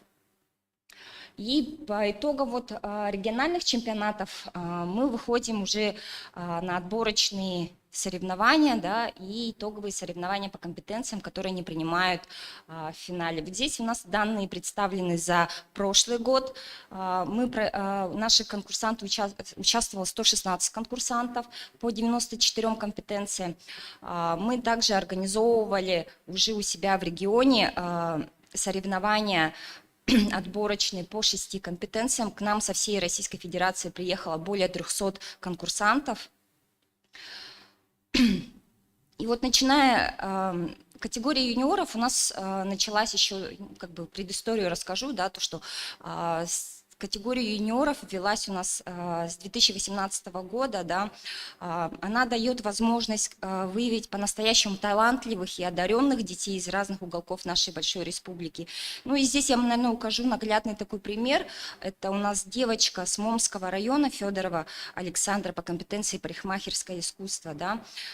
Эта девочка, она с раннего возраста увлекается парикмахерским делом, и участие в финале вот национального чемпионата в 2020 году, который у нас проходил в дистанционном формате, дали профессиональные навыки уже международного стандарта, да. Тогда она еще до чемпионата, она как бы подстригала своих сельчан, и сейчас она продолжает свою деятельность в качестве парикмахера. Она является единственным парикмахером у себя в селе. Также чемпионат WorldSkills это все-таки не только как бы показательное такое мероприятие, да, но и мероприятие, после которого остается большое наследие в качестве усовершенствования материально-технической базы, развития экспертного сообщества, проведения демонстрационных экзаменов. По итогам учебного года 40% от 1635 участников демонстрационного экзамена показали соответствие международным стандартам. Также благодаря участию в движении создаются новые элементы образовательной инфраструктуры. Да, начиная с 2017 года в рамках подготовки к проведению отборочных соревнований для участия в финале национального чемпионата были обновлены и оборудованы 22 профессиональных образовательных организаций, да, и результатом такого обновления стало участие в федеральном проекте «Молодые профессионалы» национального проекта образования, да, по итогам которых, начиная с 2020 года, открываются новые мастерские. В 2020 году у нас открылось 15 мастерских, в 2021 году у нас открылось 28 мастерских, и в этом году, в 2022, мы планируем открытие 12 мастерских в 5 профессиональных образовательных организациях. Также существующие инструменты обновления материально-технической базы, они носят такой точечный характер, да, необходимы комплексные решения по созданию инфраструктурного типа. Сложившаяся в республике система среднего профессионального образования и структура оказываемых услуг не успевают реагировать на новые вызовы. Текущая промышленная база несет в себе отпечаток промышленной эпохи, сильная изношенность зданий образовательных организаций, требует переоценки и кардинального обновления. И вот растущая урбанизация, она ведет к концентрации населения региона в крупных населенных пунктах республики, это в столице, да. Поэтому дальнейшее развитие системы СПО в регионе, она требует, соответственно, пространственное размещение. И вот в этой связи у нас сейчас готовится проект создания студенческого кампуса, да, укрепленного многофункционального образовательного комплекса в городе Якутске, который позволит адекватно ответить на вызовы текущего времени и провести модернизацию системы СПО самым оптимальным способом. Суперкампус позволит сформировать в республике единую современную экосистему среднего профессионального образования, являясь ключевым мероприятием по ее модернизации. Данный комплекс, он объединит на одной площадке 10 учреждений, расположится на территории опережающего развития в непосредственной близости от производства, да, что позволит создать общую универсальную учебно-производственную базу. Ну, также еще самым главным инструментом для развития качества образования, именно, ну, не то чтобы качество образования, а качественного участия в чемпионатном движении, да, WorldSkills, является наследие участия преподавателей и мастеров производственного обучения, их развитие в качестве экспертов той или иной компетенции. Да. Яркими примерами служат у нас эксперты, такие как Дорогунова Любовь Ивановна, мастер производственного обучения Якутского промышленного техникума, да, которая сегодня является главным сертифицированным экспертом по компетенции ювелирное дело. Она также входит в группу оценочных экспертов, которые выезжают на финал национального чемпионата. Да. И Габышев вот Николай, ресторатор, да, который вот он тоже был у нас экспертом в чемпионатных мероприятиях по поварскому делу. Он открыл свой ресторан согласно требованиям международных стандартов WorldSkills. Да. У нас есть также Захаров Денис Антонович, преподаватель горно-геологического техникума, эксперт по компетенции геопространственной технологии. И вот он своим трудом, вот ежегодным участием в региональном чемпионате, в финале национального чемпионата, он в течение 4 лет, участвуя по компетенции геодезии, он добился своей золотой медали, своим усердным трудом, подготовкой конкурсантов. И в 2020 году это была вот долгожданная золотая медаль. И вот в прошлом году у нас также было завоевали 2 золотые медали. Вот по ювелирному делу это тоже долгожданная у нас золотая медаль, потому что ежегодно как бы участвуем, но там до золотой чуть-чуть не хватало, у нас либо серебряная, либо бронзовая медаль. Да, по компетенции лечебная деятельность завоевали золотую медаль. Эта компетенция у нас была основана тайминг, да? Инициаторами данной компетенции у нас были Якутский медколледж. Да. Вот здесь я вот состав экспертов расскажу вам. Ну, здесь видно, да, уже по схематично. И вот здесь мы рассмотрим дорожную карту развития эксперта. У нас проблема основная стоит то, что если вот, допустим, новичок в компетенции, как у него происходит развитие самого эксперта, да. Получается, это новичок в компетенции определен, идет знакомство, потом участие в отборочном этапе для участия в регчемпионате, подготовка участника для участия в региональном чемпионате, потом идет уже участие в регчемпионате в качестве эксперта-компатриота, потом участие в отборочном этапе он должен пройти, участие в национальном финале и должен пройти обучение на эксперта с правом проведения чемпионата и проведения регионального чемпионата в качестве главного эксперта. Вот чтобы и в итоге как бы эксперт к окончанию вот этой карты он достигает сертифицированного эксперта, да, и чтобы добиться сертификации, ему необходимо, допустим, здесь примерные мы суммы как бы указали, то, что это ориентировочно, если прям в идеальном случае это надо вложиться около 100 тысяч, чуть больше, да, но у нас по опыту видно то, что по итогам отборочных некоторые дети не могут выйти, да, уже на нацфинал, они уже там отсеиваются. Потом в регчемпионате тоже отсев. И поэтому, чтобы эксперту вырасти до сертифицированного, он проходит вот этот круг дважды или трижды, да, и в итоге может вырасти до сертифицированного эксперта. И у нас проблема, и вот для повышения качества подготовки и участия в чемпионатных мероприятиях нам необходимо усилить развитие экспертного сообщества, что требует не только разработки самой стратегии развития самого движения, да, но и также финансового вложения. Вот, все. Спасибо.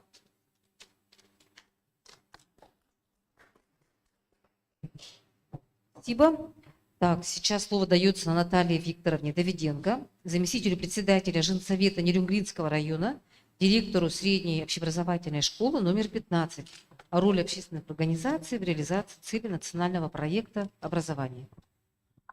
Добрый день, уважаемые участники 15-го съезда женщин Якутии и Дальневосточного женского форума.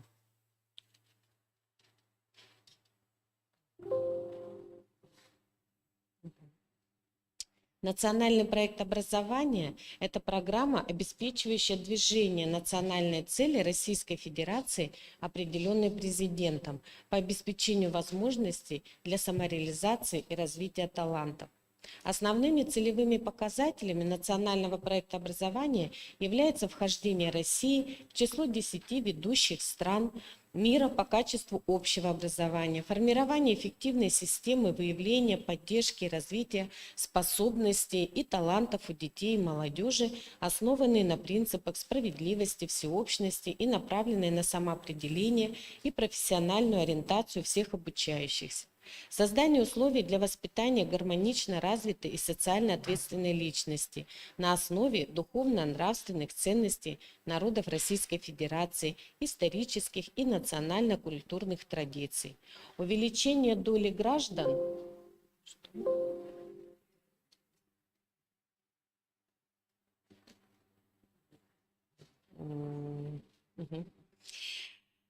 Увеличение доли граждан, занимающихся волонтерской, добровольческой деятельностью или вовлеченных в деятельность волонтерских добровольческих организаций до 15%. Реализация национального проекта образования к 2024 году обеспечит развитие инфраструктуры образования, профессиональное развитие педагогических работников и управленческих кадров, совершенствование содержания образования, возвращение воспитания в систему образования. Государством обеспечивается возможность детям получать качественное общее образование в условиях, отвечающихся современным требованиям.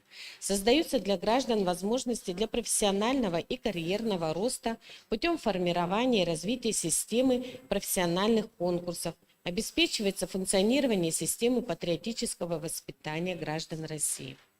Национальный проект образования... Так, вы будете, да, листать? Хорошо. Национальный проект образования ориентирован на развитие системы образования на всех уровнях управления.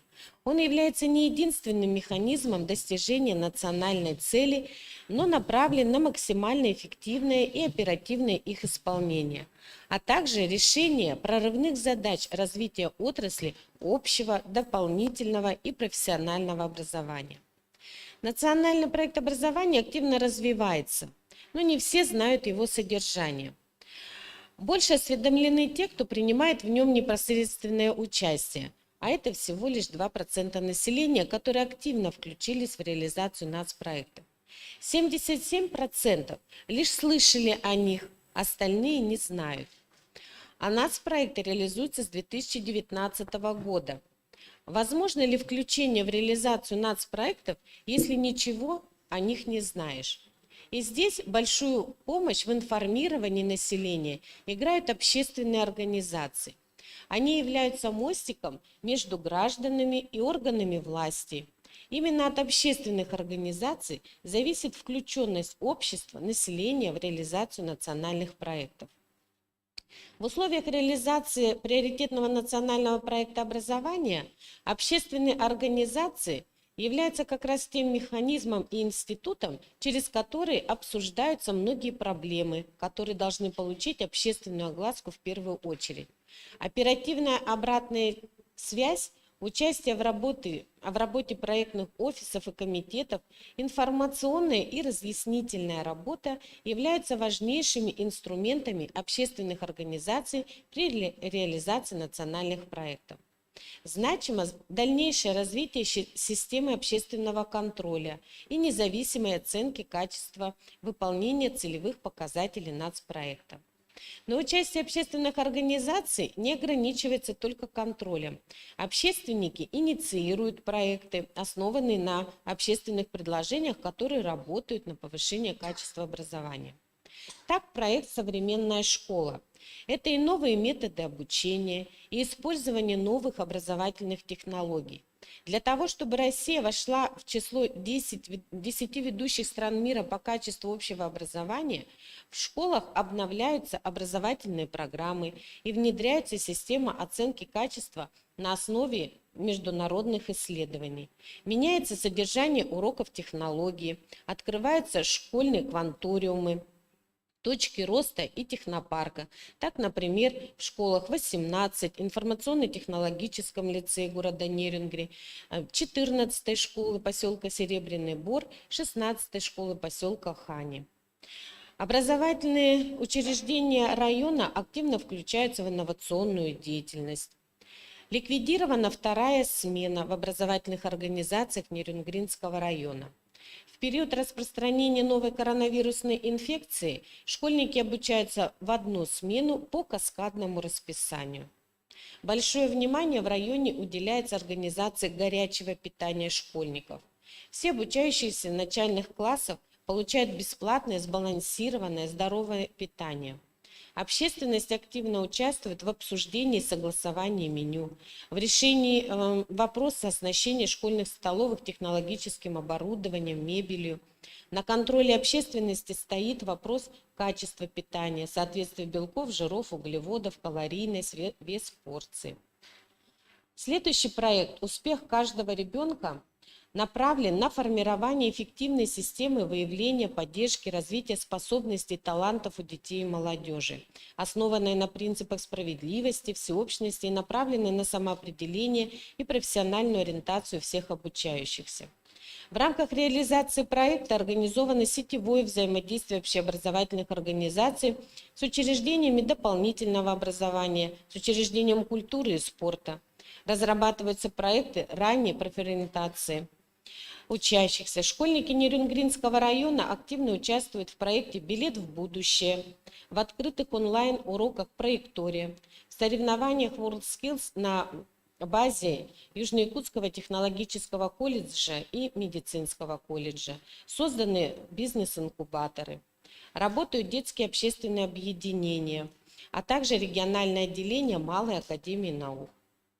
Основное и дополнительное образование максимально доступны и обучающимся с инвалидностью, с ограниченными возможностями здоровья, в том числе и с использованием дистанционных образовательных технологий. В каждом образовательном учреждении реализуется программа выявления и поддержки детей, проявивших выдающие способности. Дети активно участвуют в конкурсах, олимпиадах, научно-практических конференциях и фестивалях. Проект «Цифровая образовательная среда» предусматривает создание безопасной цифровой образовательной среды. 9 школ Нерюнгринского района вошли в проект «Цифровая образовательная среда», получили необходимое оборудование. Проводятся мероприятия по активному включению педагогов, обучающихся, родителей, общественности в реализацию данного проекта. Отчетность, документооборот, запись в первый класс, летний оздоровительный лагерь переходит в электронный вид.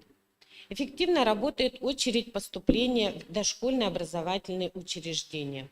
Все образовательные организации обеспечены интернетом с высокой пропускной способностью. В период сложной эпидемиологической обстановки было сложно, но все справились с переходом на обучение с применением дистанционных образовательных технологий. Школы имели возможность оказать техническую поддержку семьям, которые испытывали трудности и не имели необходимого оборудования для дистанционного обучения. В 2020 году проект «Учитель будущего» реализуется эффективно в Нерюнгринском районе. С 2020 года учителя района принимают участие в конкурсе «Учитель будущего», а также флагманы образования школы, являющейся президентской платформой «Россия – страна возможностей». В Нерюнгринском районе реализуется система аттестации директоров, тестирования и презентация результатов реализации программы развития учреждения. Разработаны программы сопровождения педагогов в межаттестационный период. Это курсы повышения квалификации, курсы переподготовки, профессиональные конкурсы. Прошло обсуждение новых должностей педагогических работников, отражающие их профессиональные успехи. Учитель-мастер, учитель-наставник. Проект «Современные родители» направлен на оказание психолого-педагогической и информационно-просветительской помощи и поддержки семей. В Нерюнгринском районе такую помощь семьям оказывают школьные педагоги, психологи, Центр психолого-педагогической поддержки детям, Центр социально-психологической поддержки семьи и молодежи. На сайтах учреждений размещены памятки, в онлайн-режиме проводятся консультации, семинары по вопросам воспитания и образования. В Центре развития творчества детей и юношества оказывается психолого-педагогическая помощь приемным родителям. Проект «Социальная активность» направлен на создание сети центров поддержки добровольчества. Лучшие волонтерские проекты ежегодно участвуют в конкурсе на получение грантов. В В рамках проекта «Молодые профессионалы» проводится мировой чемпионат по профессиональному мастерству WorldSkills, европейский чемпионат по профмастерству. Создаются центры опережающей профессиональной подготовки. Цель – поднять престиж рабочих профессий, чтобы выпускники колледжей, техников могли работать на самых продвинутых производствах Якутуголь, Колмар. Повышается конкурентоспособность российских вузов через реализацию проектов. Проект «Новые возможности для каждого» позволяет непрерывно учиться абсолютно всем, даже уже работающим людям. Для этого создается единая платформа-навигатор по доступным курсам и программам, в том числе онлайн-курсам. В предыдущих выступлениях нам об этом говорили, в пединституте создается такая школа. Оценку реализации национального проекта образования представители общественности, в том числе и Совет женщин, Матери России Нерюнгринского района, проводит как в очном режиме, так и изучая информацию на сайтах образовательных организаций, участвуя в слушании отчетов по самообследованию, которые проводятся ежегодно до 20 апреля. Изучая отчеты по выполнению программы развития, которые размещаются на сайтах до 15 января. Образовательные организации, система образования максимально открыты и прозрачны через размещение информации в сети интернет. На сегодняшний день полученный опыт реализации нацпроекта образования интересен тем, что он выявил мощный потенциал общественного участия, массовой доброжелательной поддержки, помощи, проведения общественной экспертизы, участия в обсуждениях.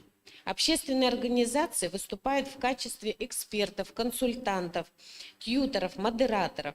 Этот опыт показал, что работа района, республики и России, общественная форма соучастия, управления образованием – это перспективная форма развития образования. Спасибо большое.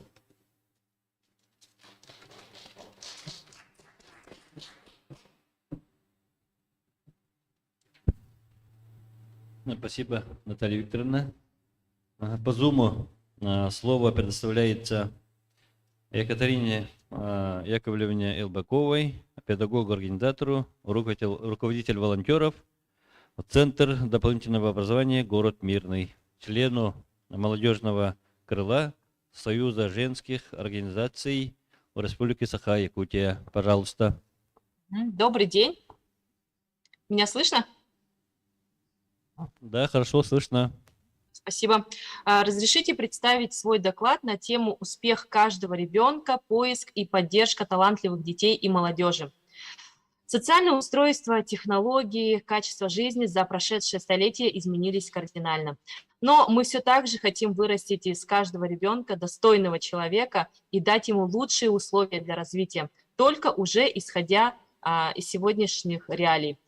Именно поэтому воспитание гармонично развитой и социально ответственной личности положено в основу национального проекта образования в качестве одной из двух целей национального уровня. И основной инструмент, с помощью которого эта задача решается, развитие системы дополнительного образования в рамках федерального проекта «Успех каждого ребенка». Срок реализации этого проекта – начало январь 2019 года и окончание проекта декабрь 2024 года. Федеральный проект «Успех каждого ребенка» предусматривает создание для детей самых разнообразных возможностей, выявление талантов и дальнейшего их сопровождения, формирование целого набора навыков, которые сегодня принято называть как soft skills, проектной и командной деятельности, креативности, трудолюбия. Данный проект направлен на самоопределение и профессиональную ориентацию всех обучающихся. К 2024 году в рамках данного проекта необходимо охватить до 80% от общего числа детей. А также существуют меры по увеличению охвата детей дополнительным образованием в Республике Саха-Якутия, в том числе в Мирнинском районе. Это создание новых высокооснащенных мест для реализации дополнительных общеобразовательных программ, подготовка высококвалифицированных кадров по направленностям, развитие сетевой формы реализации дополнительных общеобразовательных программ, развитие дистанционного образования и поддержка развития негосударственного сектора по реализации дополнительных общеобразовательных программ. Здесь в данном докладе я хочу представить опыт работы муниципального автономного учреждения дополнительного образования «Центр дополнительного образования города Мирный». Итак, наш центр включился активно в реализацию проекта «Успех каждого ребенка» с самого ее начала. В 2018 году нам был присвоен статус муниципального опорного центра, миссией которого является реализация приоритетного проекта «Доступное дополнительное образование в Республике Саха-Якутия». В рамках работы инновационной площадки, так, я же презентацию не включила, извините. Угу. Так, видно? Угу. Так, в рамках инновационной площадки по методическому сопровождению развития детской одаренности по направлению проектная деятельность и исследовательское поведение дошкольников и младших школьников для выявления, развития и совершенствования интеллектуально одаренных детей дошкольного и младшего школьного возраста путем проектно-исследовательской деятельности у нас проводится региональный этап всероссийского конкурса исследовательских работ и творческих проектов дошкольников и младших школьников. Я исследователь уже 4-й год. Также в 2021 году наши обучающиеся Мирнинского района с большим интересом приняли участие во 2-м республиканском детском чемпионате Kids Skills. Это соревнования по профессиональному мастерству среди дошкольников и учеников младших классов. В 2017 году наш центр стал региональным отделением Малой академии наук Республики Саха-Якутия. Это дает возможность обучающимся Мирнинского района активно принимать участие в мероприятиях Малой академии наук. Можно сказать, что яркий пример успешного результата совместной работы обучающихся нашего центра и педагогов является абсолютная победа Центра дополнительного образования города Мирный в 2019-2021 году среди учреждений дополнительного образования в общекомандном зачете региональной научно-практической конференции «Шаг в будущее». В целях популяризации научно-исследовательской деятельности проводятся также у нас районные семинары, практикумы. Это осенняя школа исследователей и весенняя школа исследователей для детей Мирнинского района. В рамках проекта «Успех каждого ребенка» в 2018 году у нас был открыт детский технопарк, где реализуются современные технологии и методы работы. Совсем недавно, в 2020 году, в декабре, при участии председателя правительства Республики Саха-Якутия Андрея Владимировича Тарасенко был открыт на базе нашего центра IT-центр. Подобные IT-центры создаются в целях формирования благоприятной среды, обеспечивающей жителям муниципального образования доступа к современным образовательным информационным технологиям. И в настоящее время наш Мирнинский район является единственным муниципальным образованием, где с 2017 года успешно введено персонифицированное финансирование дополнительного образования ПФДО. Ну, иначе говоря, это основной составляющей системы ПФДО является выдача именного сертификата ребенку в возрасте от 5 до 18 лет, где за ним фиксируется определенная сумма денег, которая позволяет ему получить дополнительное образование за счет муниципалитета государства. Также для создания условий ранней профориентации и самоопределения обучающихся осуществляется организация участия в открытых уроках проектория, направленных на раннюю профориентацию, это не менее чем 20% от общего числа школьников. В рамках проекта «Билет в будущее» в Российской Федерации уже создана национальная система профориентации для учащихся 6-11 классов. Сам проект рассчитан на 6 лет и планирует охватить около 1 миллиона школьников. Здесь фишка проекта, можно сказать, это то, что учащиеся могут попробовать различные профессии. Несколько лет назад наша страна влилась активно в движение WorldSkills «Молодые профессионалы». Это стоит отметить, что само участие в этом движении является мощным ресурсом профориентации. Ну и еще более широкие возможности дает WorldSkills Junior, бесспорно интересное мероприятие для школьников, которое обеспечивает трансляцию лучших практик практик продуктивного обучения. Также наши ребята Мирнинского района принимают уже 3-й год активное участие, имеют результаты на республиканском, на всероссийском уровнях. И также хочется отметить большую помощь, поддержку от акционерной компании «Алроса». Буквально с 2018 года у нас реализуется профориентационная программа, техномодуль «Алроса», которая охватывает детей нашего Мирнинского района. Поиск, поддержка талантливых детей и молодежи осуществляется посредством создания условий, где ребенок раскрывается как личность, развивает новые навыки и, можно сказать, даже находит дело по душе.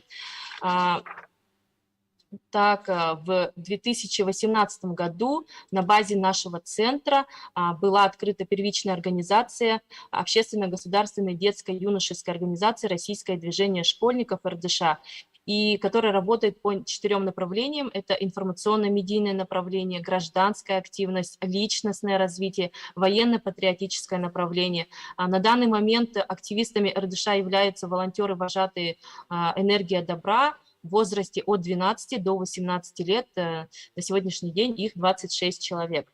Также хочется поделиться опытом работы взаимодействия НКО и образовательной организации на нашем примере.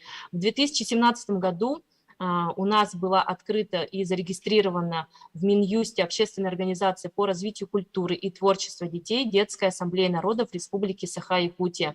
И мы уже Детская ассамблея народов, куда входят все обучающиеся центры дополнительного образования города Мирный. Вот благодаря участию и победе в грантовых конкурсах различного уровня мы охватили все уровни, начиная с муниципального и заканчивая фондом президентских грантов. У нас за весь период с 2017 года привлечено 2 миллиона 52 тысячи 257 рублей. И также в 2022 году нашим учредителям было принято решение открыть многопрофильный научно-образовательный и социокультурный кластер, интегрирующий научные и образовательные учреждения по всем уровням и видам научно-исследовательской деятельности. Это инновационно-образовательный центр «Дворец детства» в городе Мирный. Вот буквально надеюсь, что в конце этого года мы анонсируем его открытие. Вообще инновационный центр позволит каждому ребенку реализовать свой потенциал. Дворец детства увеличит количество детей, вовлечет в научно-техническое и инженерное творчество, проектную и продуктовую деятельность, раннюю профориентацию и высокотехнологических отраслях, а также будет способствовать выявлению и поддержке одаренных детей в области искусства и художественного творчества, что позволит выполнить один из основных показателей регионального проекта «Успех каждого ребенка». В заключение позвольте мне напомнить фразу, высказывание Василия Сухомлинского. Звучит она следующим образом: «В душе каждого ребенка есть невидимые струны. Если тронуть умелой рукой их, они красиво зазвучат». Так вот, дорогие наши участники съезда, я желаю, чтобы в жизни каждого ребенка встретился такой умелый человек, который раскроет потенциал человека. И нам, взрослым, я желаю поддерживать, еще раз поддерживать таких детей. Все, большое спасибо за внимание. Спасибо. Надеемся, что все проекты будут успешно реализованы в городе Мирном.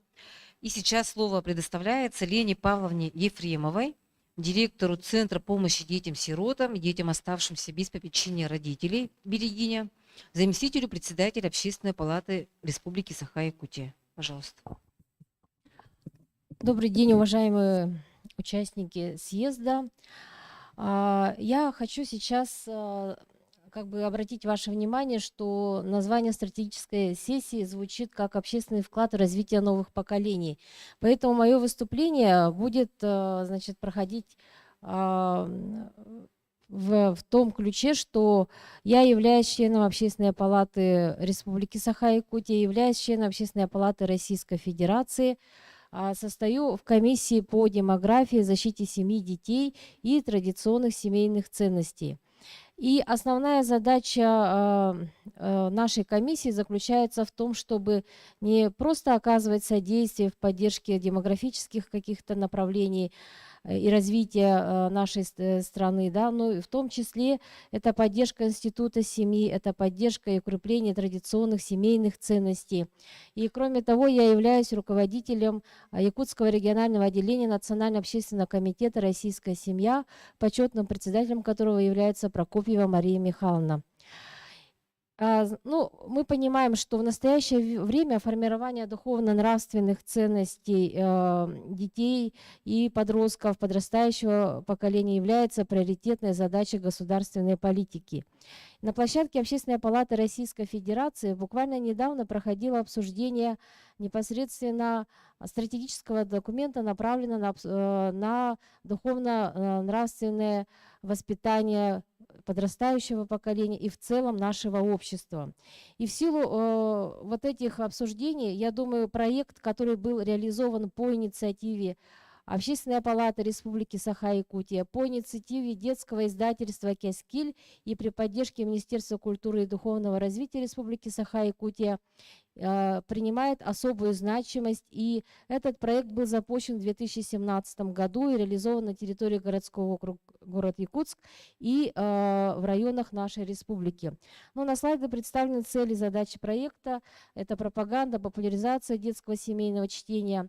Отрадно, что в реализации проекта принимали участие представители профессионального сообщества, широкая общественность, родительское сообщество и непосредственно библиотеки нашей республики, школьные библиотеки, за что я, пользуясь случаем, хочу выразить огромную благодарность.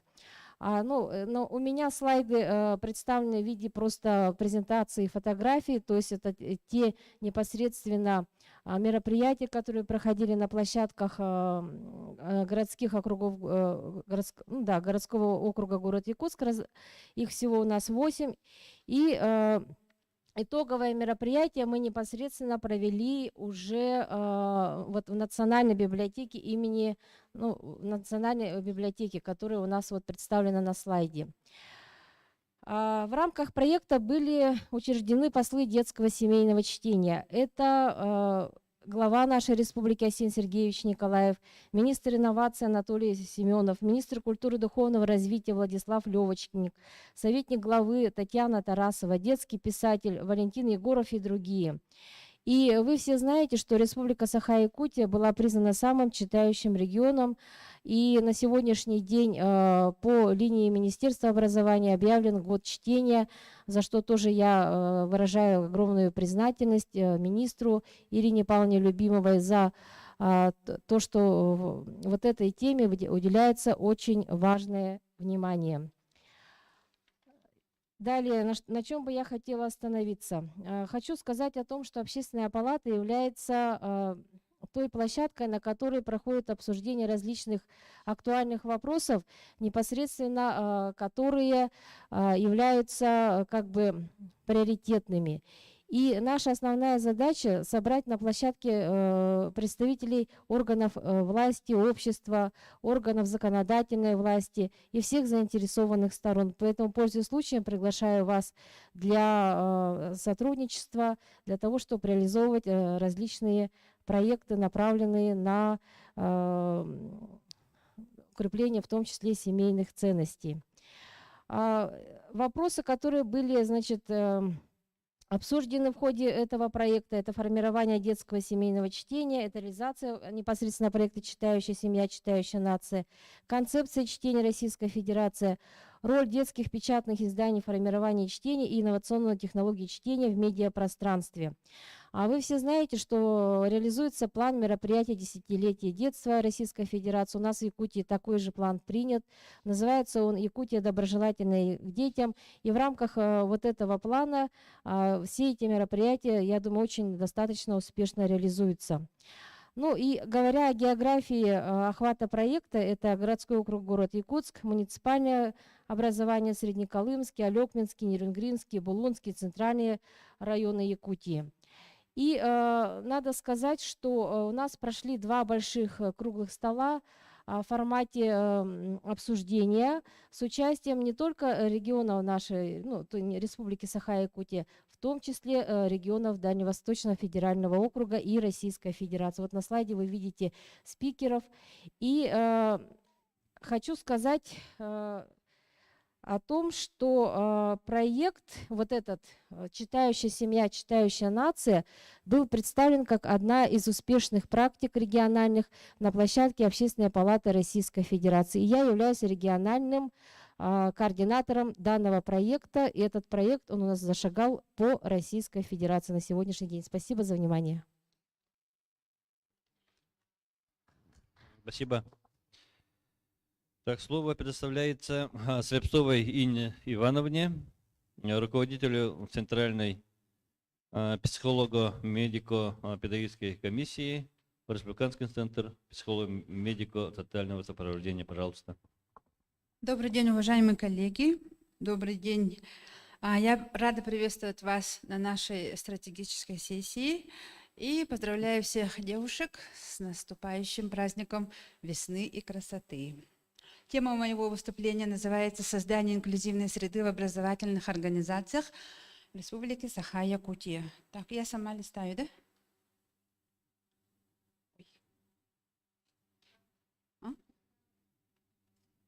Ага.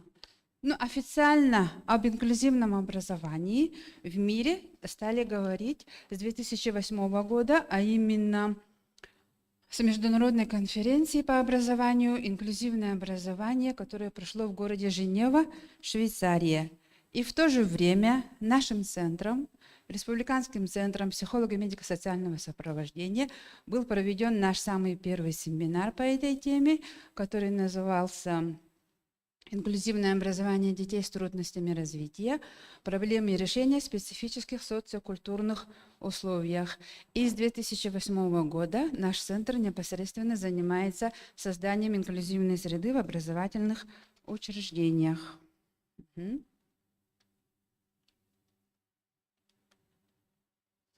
Направо листать. Можете мне помочь листать? Организация комплексного психолого-педагогического сопровождения участников образовательного процесса является одним из ключевых показателей на следующем слайде национального проекта образования.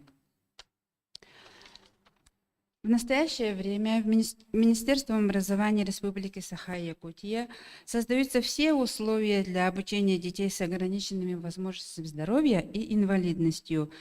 И в настоящее время разработана государственная программа развития инклюзивного образования в Республике Саха-Якутия на 2022-2026 годы, которая в настоящее время проходит проверку в Министерстве экономического развития РСЯ для включения в перечень государственных программ. Программа направлена на обновление системы специального и инклюзивного образования детей с ограниченными возможностями здоровья и инвалидностью. Ну, если объяснить эту сложную терминологию, то инклюзивное образование, собственно, отдельного его нет. Оно в системе общего образования. И вот термин «инклюзивное образование», он больше подходит для нормативно-правовых актов. А когда речь идет о деятельности отдельно взятой школы или садика, лучше говорить образовательная среда. Первым звеном обеспечения качественного и доступного образования обучающихся с ограниченными возможностями. У меня, к сожалению, что-то с презентацией случилось, да? А здесь не видно же у народ. Харанкалла, да? Ну ладно, что делать? Первым звеном обеспечения качественного и доступного образования для обучающихся с ограниченными возможностями здоровья и инвалидностью является психолого-медико-педагогические комиссии.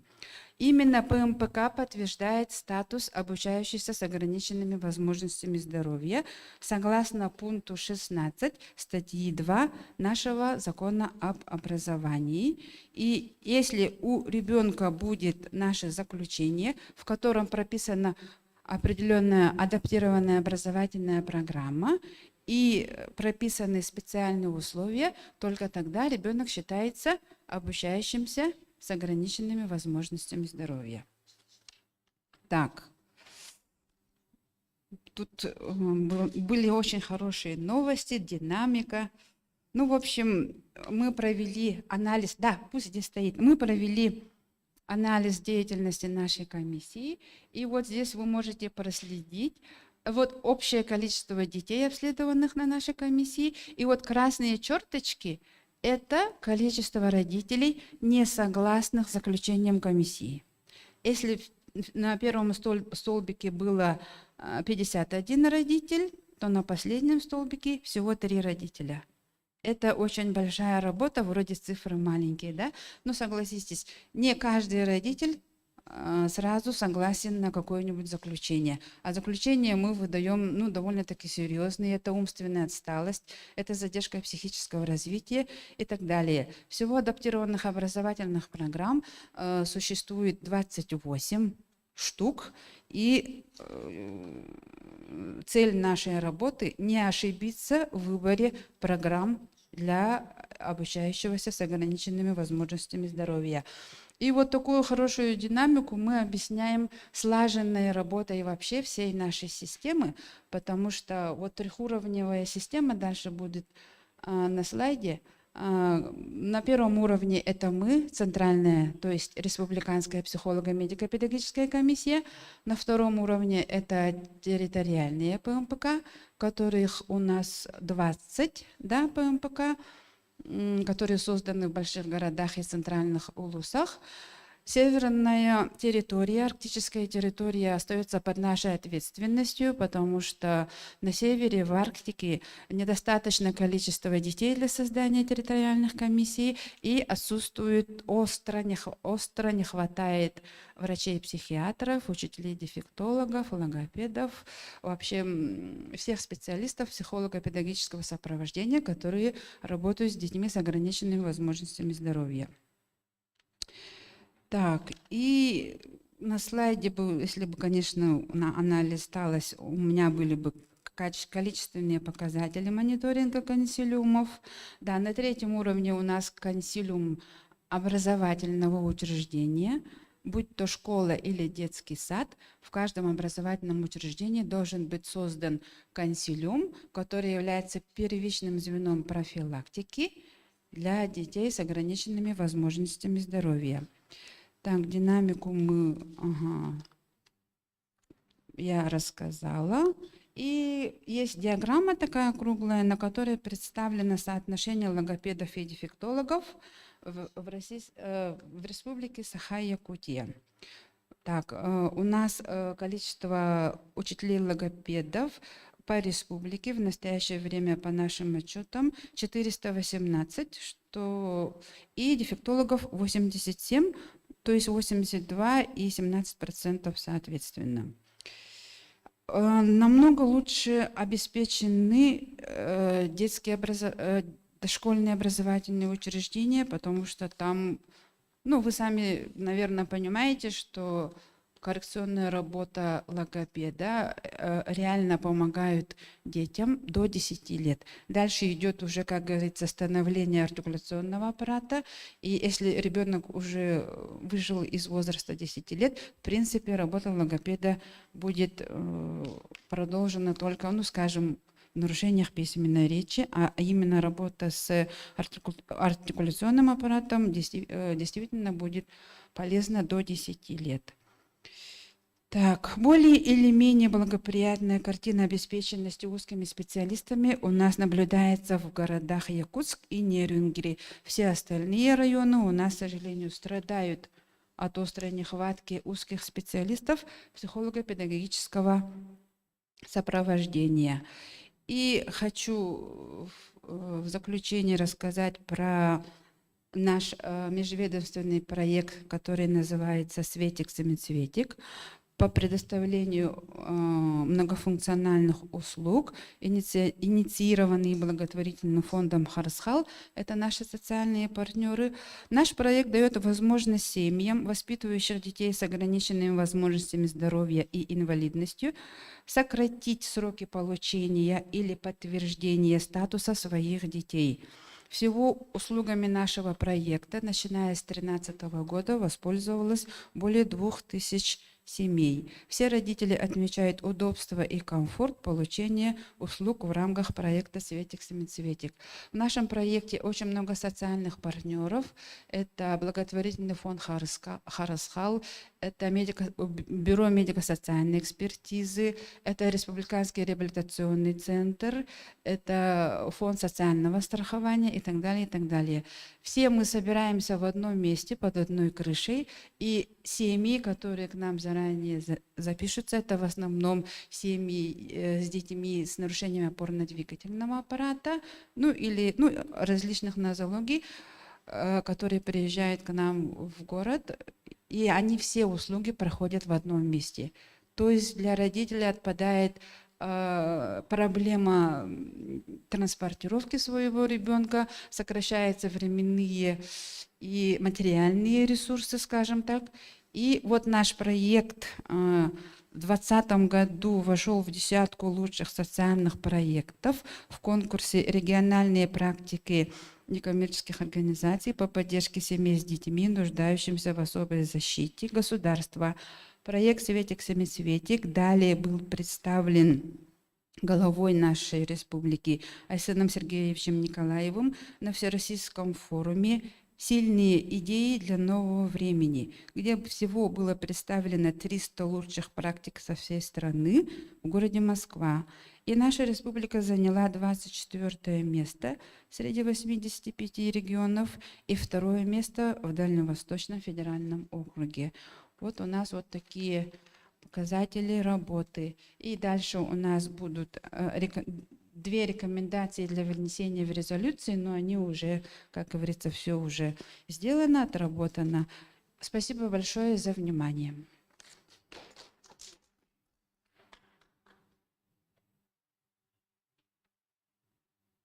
Все, кажется, у нас есть родитель, да? Барашкова Наталья Васильевна. Онлайн. Она будет подключаться, да, у нас?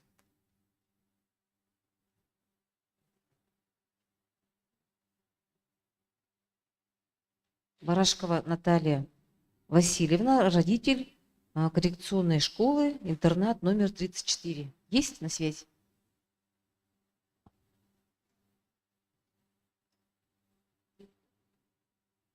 Так, видимо... звук у вас. Звук, пожалуйста, включите. Не слышно. Добрый день. Да, добрый день, слышно, пожалуйста. Добрый день. Уважаемые участники 15-го съезда женщин Якутии и Дальневосточного женского форума.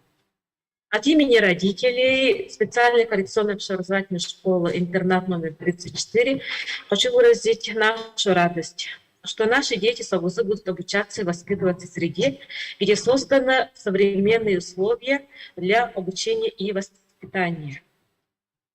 В этом учебном году наша школа стала участником проекта «Доброшкола», федерального проекта «Современная школа», национального проекта образования. И наша школа-интернат получит современное оборудование для учебных мастерских для предмета технология, швейная мастерская и гончарное дело. Оборудование для кабинетов психолога, педагогического сопровождения и коррекционной работы.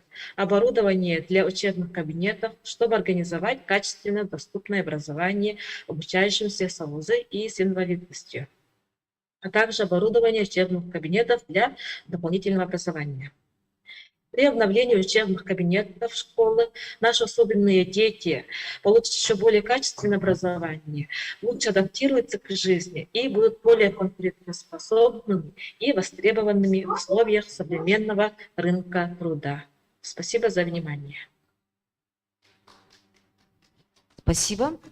Действительно, с каждым годом вопрос инклюзии и помощи детям с ОВЗ и инвалидностью все больше, конечно, становится и острее, поэтому эта тема очень актуальна.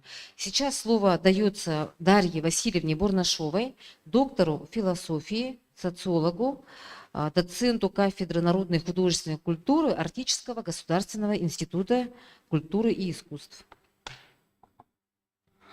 Здравствуйте, уважаемые коллеги. Мое выступление, мой небольшой доклад, он будет основан на 3 небольших тезисах. Забыла снять маску. 3 основных тезиса. То есть, во-первых, это гендерные стереотипы формируют школьные учебные программы. Во-вторых, это гендерные стереотипы влияют на выбор профессии. И, в-третьих, то, что гендерные стереотипы вредят не только девочкам, но и мальчикам. И вокруг вот этих 3 небольших тезисов мы сегодня и рассмотрим вот этот вопрос, проблему в целом гендерных стереотипов и связи гендерных стереотипов со школьным образованием, профориентацией, и в целом, как эта система взаимосвязана и из каких элементов она состоит. Так, исследования показывают, что гендерные стереотипы формируются еще в дошкольном возрасте. Вы, как профессионалы, замечательно это знаете, наблюдаете каждый день. И дело в том, что гендерные стереотипы, они формируют систему образования и влияют на представление молодежи о выборе специальности и будущей карьере.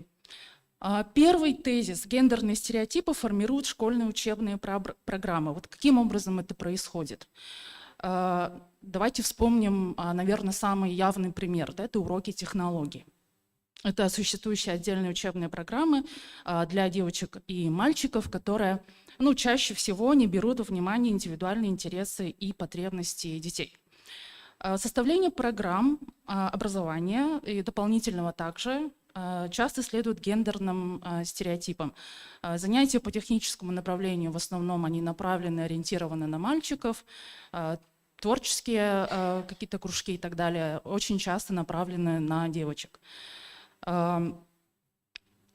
Проблема существует в целом, с этим, да, вот с этой тенденцией, с этими стереотипами связана проблема финансирования отдельных направлений, да, то есть сама вот эта система финансирования и то, как это в целом работает. То есть технические направления, которые ориентированы для мальчиков, например, та же робототехника, например, они на самом деле требуют крупных вложений, то есть они требуют финансирования на приобретение того же дорогостоящего оборудования, например.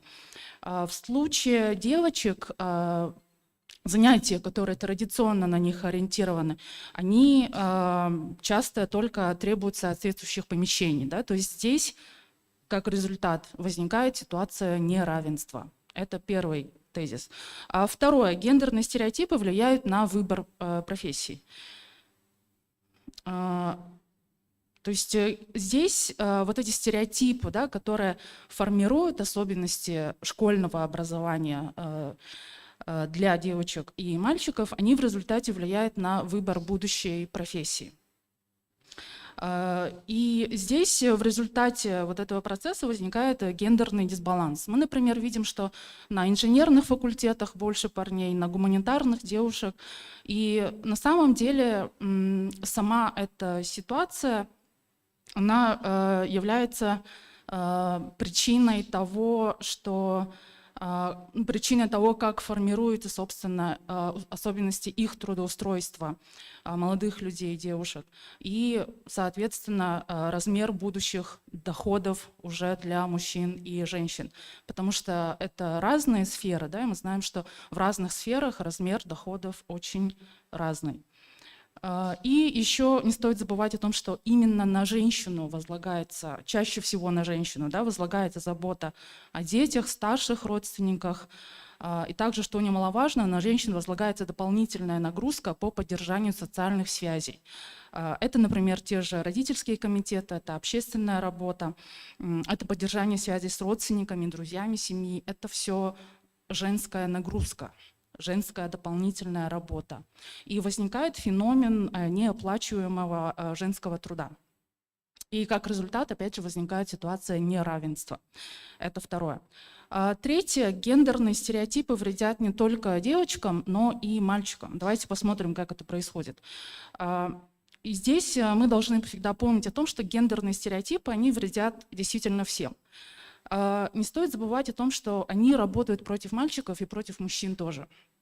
Например, В школе мальчики могут сталкиваться с неприятием и непониманием их реальных желаний и интересов, которые могут вызывать конфликтные ситуации, вплоть до буллинга или маргинализации.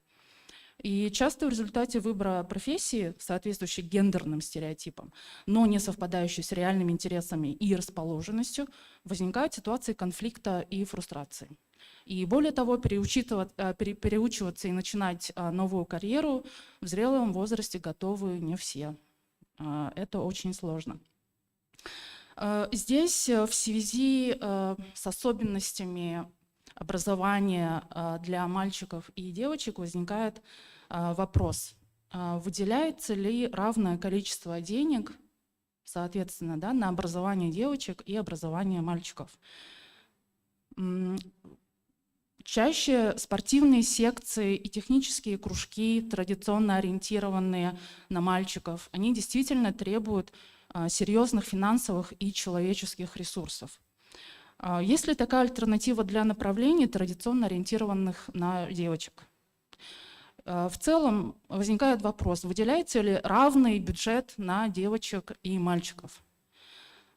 И здесь на самом деле мы можем исследовать вот эту проблему, мы можем использовать инструмент гендерного бюджетирования, да, и посмотреть, как это устроено и каким образом мы можем эту ситуацию выправить, чтобы дать равные возможности всем. И с одной стороны, в связи с этим может показаться, что большее количество женщин в высокооплачиваемых сферах, например, промышленности и так далее, где традиционно преимущественно работает мужчина, может выправить вот это неравенство. И действительно, в какой-то степени это может помочь в сторону роста доходов женщин. Однако не стоит забывать о том, что это движение в обе стороны, да, это не только предложение для женщин. И в целом все общество выиграет от того, что и женщины, и мужчины будут осваивать традиционно воспринимаемые мужскими или женскими профессии. И в перспективе это позволит выправить неравное распределение денег и власти. В заключение я бы хотела сказать, что хотелось бы отметить, что должно в целом меняться наше восприятие и отношение к гендерным стереотипам. Борьба со стереотипами, борьба с гендерными стереотипами не предполагает стирание границ между мужчинами и женщинами, да, девочками и мальчиками. Эта борьба, она освобождает это освобождение от сковывающих представлений и ожиданий. И прежде всего здесь речь идет о равных возможностях для развития и реализации своего потенциала в любой области. И в конце концов равные возможности для всех – это основа устойчивого развития человеческого капитала. Спасибо большое за внимание. Спасибо. Так, слово представляется Колесовой Туяре Валерьевне, председателю правления родительского совета городского округа город Якутск, и Смирнову Александру Сергеевичу, председателю школьного родительского комитета школы номер 9 города Якутска. Пожалуйста.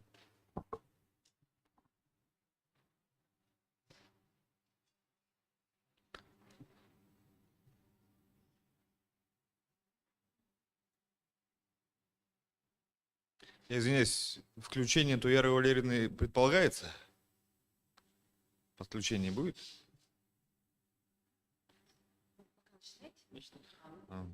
Всем доброго здоровья. Уважаемые делегаты, присоединяюсь к поздравлениям с 15-м съездом женщин Якутии, Дальневосточным форумом. Знаменательное событие. Рад участвовать. Спасибо за приглашение. Кратко о себе. Председательствую в различных родительских комитетах уже порядка или даже более 15 лет. И детские дошкольные учреждения, и возглавлял общественные вот эти вот формирования и в школе, и младшие классы, и средние, и старшие. Ну, и имею определенный опыт и знаю, конечно, эту жизнедеятельность изнутри и снаружи, изучил, имел контакты многочисленные, естественно, с родителями, с администрациями образовательных организаций и учреждений.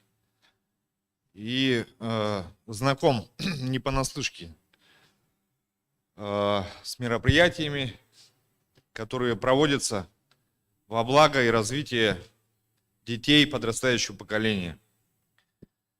Значит, партнерство родителей и школы, воспитание детей – тема моего выступления.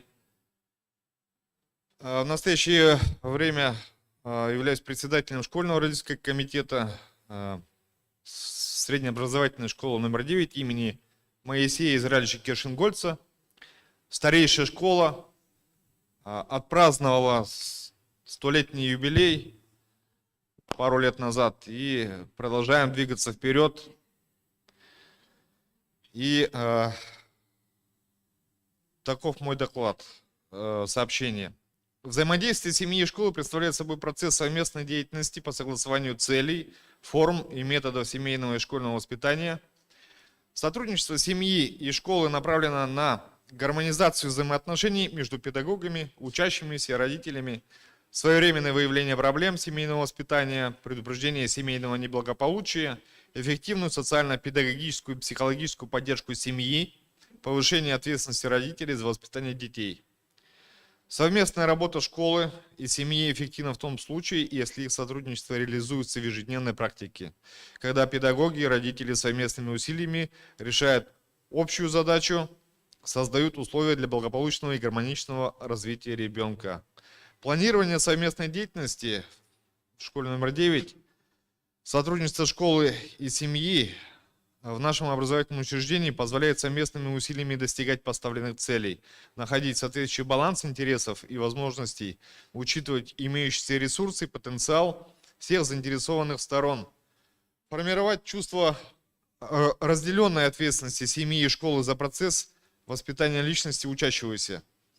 Планирование работы школьного родительского комитета и педагогов включает: первое, планирование работы школьного родительского комитета, заседания, проведение общешкольных родительских собраний, участие родителей в образовательной профилактической программе воспитания ответственностью, участие родителей в осуществлении контроля качества питания и соблюдение санитарных норм, взаимодействие с общественными организациями, совместное проведение коллективно-творческих дел. И в 2021-2022 году контроль организации горячего питания – это тема с недавнего времени актуальна для всех организаций. И, значит, хочу сказать, что обеспечено 260 учащихся начальных классов, 100%, льготным питанием 128, учащихся 5-11 классов. Важным фактором в обеспечении безопасности школьного питания является организация родительского контроля. Представители школьного родительского комитета входят в состав бракеражной комиссии. Состав комиссии утверждается в начале каждого учебного года директором школы. Также формируется план работы школьного родкомитета и педагогического коллектива по проведению мероприятий по культуре питания. В частности, контроль осуществляется над соответствием ежедневного меню, меню раскладки, примерному меню по набору блюд, вкусовым качеством предлагаемых блюд, отсутствием в меню запрещенных реализаций детских организациях продуктов, соблюдением культуры обслуживания учащихся, санитарным состоянием обеденного зала. Сайт нашей школы – это визитная карточка школы, которая позволяет создать открытое информационное пространство. И, между прочим, на сайте создан раздел «Food». Еда, где размещена полная информация о меню, графике питания, мероприятиях, итоги опроса родителей. По итогам республиканского конкурса «Лучшая школьная столовая» 2020 года наша школа стала победителем. Столовая школы признана лучшей столовой городской школы. Это приятно осознавать. Программа воспитания ответственности «Родительский всеобуч». В течение 6 лет в школе реализуется программа воспитания ответственностью. Участники программы – педагоги, родители, специалисты и родители-участники. Основная цель программы – развитие профилактического и воспитательного ресурса семьи, направлена на формирование ценностного отношения к здоровью и профилактику аддиктивного поведения среди несовершеннолетних. Программа направлена на повышение компетентности родителей. Это очень важно, чтобы родители обладали компетентностью, конечно. И формирование культуры здоровья и профилактики аддиктивного поведения предполагает внедрение комплексного подхода взаимодействия с ребенком. Программа реализуется в течение 1 года в форме 7 разработанных тем для работы с родителями. В первом полугодии 2021-2022 годов, учебного года, проведены 4 собрания. Причины и факторы аутоагрессии в подростковой среде, информационная безопасность детей и подростков, повышение ответственности родителей и привитие детям навыков безопасного поведения, вакцинация детей и подростков. Во втором полугодии планируем провести собрание на следующие темы: стратегия семейного воспитания, профилактика кибербуллинга среди обучающихся, организация летнего досуга. Данные темы, я думаю, актуальны для всех остальных тоже образовательных организаций республики. Коллективно-творческие дела. Имея положительный опыт родительского партнерства в школе, мы продолжаем поиск новых подходов и технологий. В настоящее время для нас актуальными остаются следующие виды совместной деятельности. Это проведение необычных форм, проведение взаимодействия педагогического коллектива и родителей, дни открытых дверей, семейные проекты и конкурсы, родительские гостиные. В школе организуем и проводим традиционные конкурсы, такие как «Читающая семья», «День народного единства», «Дары осени», «Проводы зимы», «День матери», «Лучший родительский комитет». Организация психолого-педагогического просвещения родителей, проведение общешкольных родительских собраний с участием родителей, специалистов, проблемное и тематическое консультирование. Опыт показывает, что наиболее эффективными технологиями в условиях школы является семейная проектная деятельность. Реализованы общешкольные проекты: Улица Победы 2017 год, Стена памяти 2019 год, Города-герои 2021 год. По итогам исследовательской работы была организована выставка под открытым небом для жителей и гостей города Якутска с фотографиями, с биографией родственников, которые воевали, на презентации вот таким образом. И были в онлайн-режиме организованы, самые мероприятия и непосредственно в классах с участием обучающихся всех категорий, и младшей школы, и средних, и старших. Ежегодно педагоги, учащиеся и родители принимают участие в патриотических акциях, проектах «Бессмертный полк», «Окна Победы», прочитанная книга о войне, «Твоя благодарность за Великую Победу». Таким образом, ни школа без семьи, ни семья без школы не способны справиться с задачами становления личности. Наш школьный родительский комитет активно участвует в учебно-воспитательном процессе, распространяет позитивный опыт семейного воспитания, создают условия для дружеского общения и коллективной работы. Благодарю вас за внимание. Так, Яра Валерьевна, добавите? Это председатель родительского комитета города Якутска. Да, здравствуйте. Меня слышно, да, как-то? Прекрасно. По плану. Спасибо большое нашему Александру Сергеевичу Смирнову. Это самый активный, как говорится, до этого выступающие говорили, почему у нас, про гендерное, да? У нас председателями родительских комитетов являются в основном женщины. Женсоветы очень активно работают. В общественных советах в основном работают женщины. Но вот, как видите, в нашем родительском совете города Якутска у нас очень активные отцы. И для примера, нам примером всем вот как раз-таки является Смирнов Александр Сергеевич.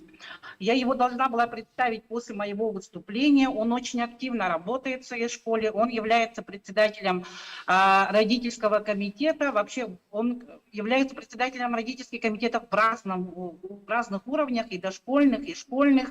Он говорит, более 15 лет он работает.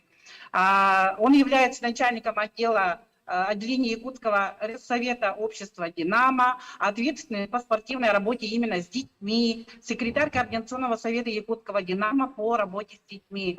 Очень активно, плодотворно работает в своей школе номер 9. Вот. Ну, если буквально несколько слов о нашем родительском совете города Якутска, да, ну, как вы все знаете, что в каждой школе есть свои родительские комитеты, и мы, председатели родительских комитетов школ города Якутска, объединили свои усилия для чего? Для обмена опытом, для координации действий, организации совместных мероприятий наших. На сегодняшний, в составе родительского совета города Якутска активно сотрудничают более 45 школ, работают председатели родительских комитетов образовательных учреждений городского округа города Якутск.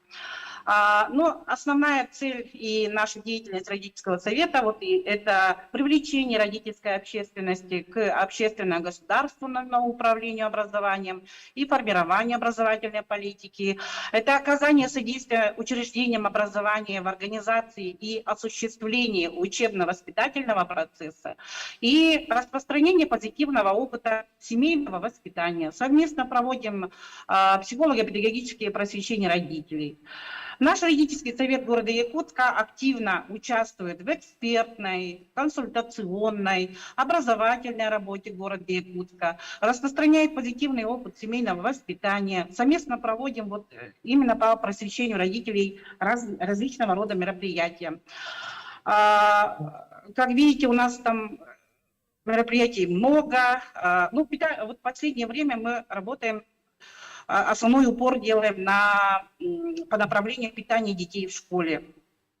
Это особая тема, которая нередко вызывает множество вопросов у родителей. Особенно сейчас остро стал вопрос об организации правильного школьного горячего питания. И каждый родитель мечтает и заинтересован в том, чтобы его ребенок был здоров, успешно овладевал знаниями, правильно формировал свой кругозор, чтобы был успешным в дальнейшей жизни. И питание, особенно качественное, это предмет особого внимания родителей. На сегодняшний день родительские комитеты очень активно работают по этому направлению. Плотно сотрудничаем с Роспотребнадзором, проводим совместные рейды по школьным столовым. При Министерстве образования и науки создалась рабочая группа в прошлом году по общественному контролю за организацией питания обучающихся в образовательных организациях, куда входит и наш родительский совет города Якутска. На данный момент еще создаются штабы общественного родительского контроля по всей республике, и это очень отрадно. Инициировали мы свои родительские патрули и рейды. Последние 2 года в связи с пандемией, конечно, мы немножко утихли, уже все перешло в онлайн, но очень надеемся, что с этого года мы активно будем работать по своим направлениям. Также будут родительские патрули, рейды. Ведется работа по родительскому просвещению. Плотно сотрудничаем с Республиканским центром психолого-медико-социального сопровождения. То бишь работаем именно с основами родителей, ознакомление родителей с основами педагогических, психологических, правовых знаний, обеспечение единства воспитательных воздействий школы и семьи, привлечение родителей к активному участию в воспитательном процессе, обобщение и распространение положительного опыта воспитания. Ведется постоянная работа по информационно-просветительской работе родителей, участвуем экспертами различных городских и республиканских мероприятиях, конференциях, круглых столах, семинарах. У нас очень много социальных партнеров, сотрудничаем с многими общественными организациями, сами коим являемся тоже некоммерческая организация. Наш самый главный социальный партнер – это Управление образования города Якутска. С ними тоже проводим различные мероприятия. Но наш родительский совет опирается на энтузиазм и энергию сотен активных и неравнодушных родителей города. Мы прекрасно осознаем, что основы психики и мировоззрения ребенка закладываются прежде всего в семье. И понимая эту задачу, хотим направить наше участие, энергию, знания родительской общественности на помощь школам в деле обучения и воспитания наших детей. И уже непосредственно работаем в этом направлении. И в итоге что мы получим? Мы получим сильное, интеллектуальное, всесторонне развитое поколение, которому не страшно будет доверить будущее нашей республики и мира. В заключение хочется добавить для включения в резолюцию наши такие предложения. Первое – это с целью развития спорта на данный момент разработать отдельную программу по благоустройству школьных дворовых территорий. Это считаем, что это вообще необходимо. И второе предложение – вернуть медработников в школы, в общеобразовательные учреждения. Спасибо за внимание. Спасибо, Туяра Валерьевна.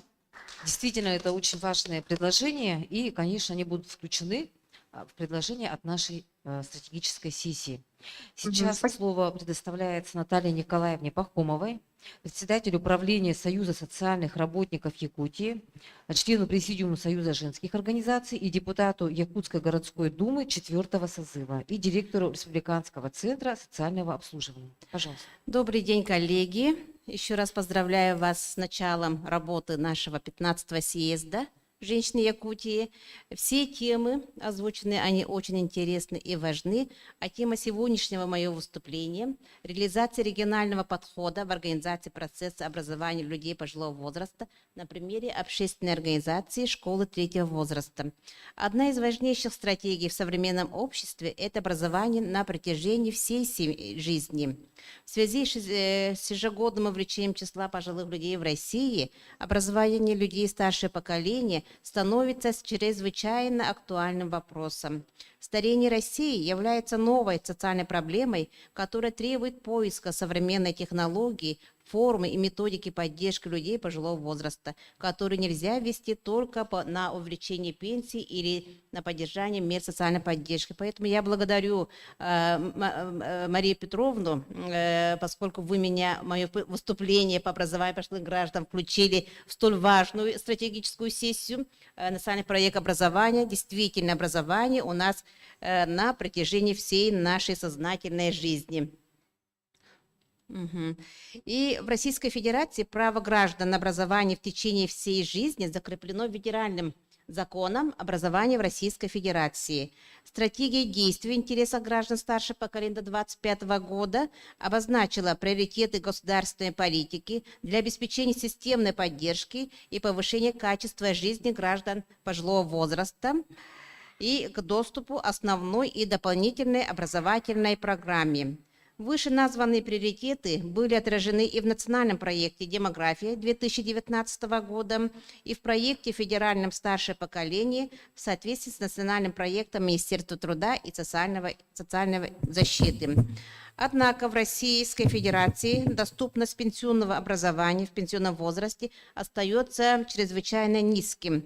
По мнению экспертов, на данный момент все образовательные мероприятия в общей сложности охватили только 7% пенсионеров России. Обучение людей старшего поколения остается вне приоритета традиционных образовательных систем. Основными целями для включения в образовательное пространство людей старшего поколения мы относим, во-первых, это адаптация к изменениям в технологических и социальных условиях и подготовка к новой жизненной ситуации, повышение активности жизнедеятельности, развивать и использовать личностные качества, создание условий, позволяющим старшим поколениям передать свой опыт и знания, снижение социальной изолированности, интеграция в общество и в культуру. И далее я привожу количественные и качественные таблицы работы школы третьего возраста. По решению нашего Министерства труда и социального развития совместно со школой третьего возраста во время пандемии все наши активности перешли на дистанционное обучение. И мы видим в таблице, что охват данных обучающего процесса составляет более 17% от общего количества пожилых граждан республики. Далее мы приводим охват образовательными, оздоровительными курсами, кружками, клубами по интересам и организация досуга, проведение культурно-досуговых спортивных мероприятий. В рамках школы были реализованы актуальные идеи, которые относятся к активной деятельности в старшем возрасте, а также постоянное образование на протяжении всего жизненного пути. Именно данная деятельность определяет потребности лиц пенсионного возраста, особенно направлена на трансформацию творческого потенциала, интеграцию в более молодой социум, а также переориентацию отношения к старости с учетом позитива. Если в приоритетном формате ориентироваться на социальный и демографический портрет пенсионера, а также на их проблематику, то можно сформулировать пол фундаментальных целей для образовательной организации соответствующего типа. Это, во-первых, формирование позитивных условий, которые позволяли бы пенсионерам-инвалидам активизировать собственную деятельность, формирование определенного социального и коммуникационного пространства, которое помогло бы лицам пенсионного возраста решить проблемы в коммуникации, реализация добровольческой и волонтерской деятельности через создание среды для активизации социальной и творческой составляющей обучающихся самих. И последнее – это комплексная поддержка в обучении инновационным технологиям, в том числе и IT-технологиям, которые должны прочно интегрироваться в жизненный процесс наших пожилых граждан. При реализации указанного практического подхода на базе школы третьего возраста использована модульная система. Это означает, что любое направление обучения начинается с того, что преподаватель-волонтер формирует индивидуальный план, который построен исходя из потребностей в работе над выделенными навыками, которые необходимы с точки зрения обучающегося лица пенсионного возраста. Данная индивидуальная программа может быть также индивидуально скорректирована другими преподавателями школы, которые планируют распространить ее на другие группы обучающихся лиц.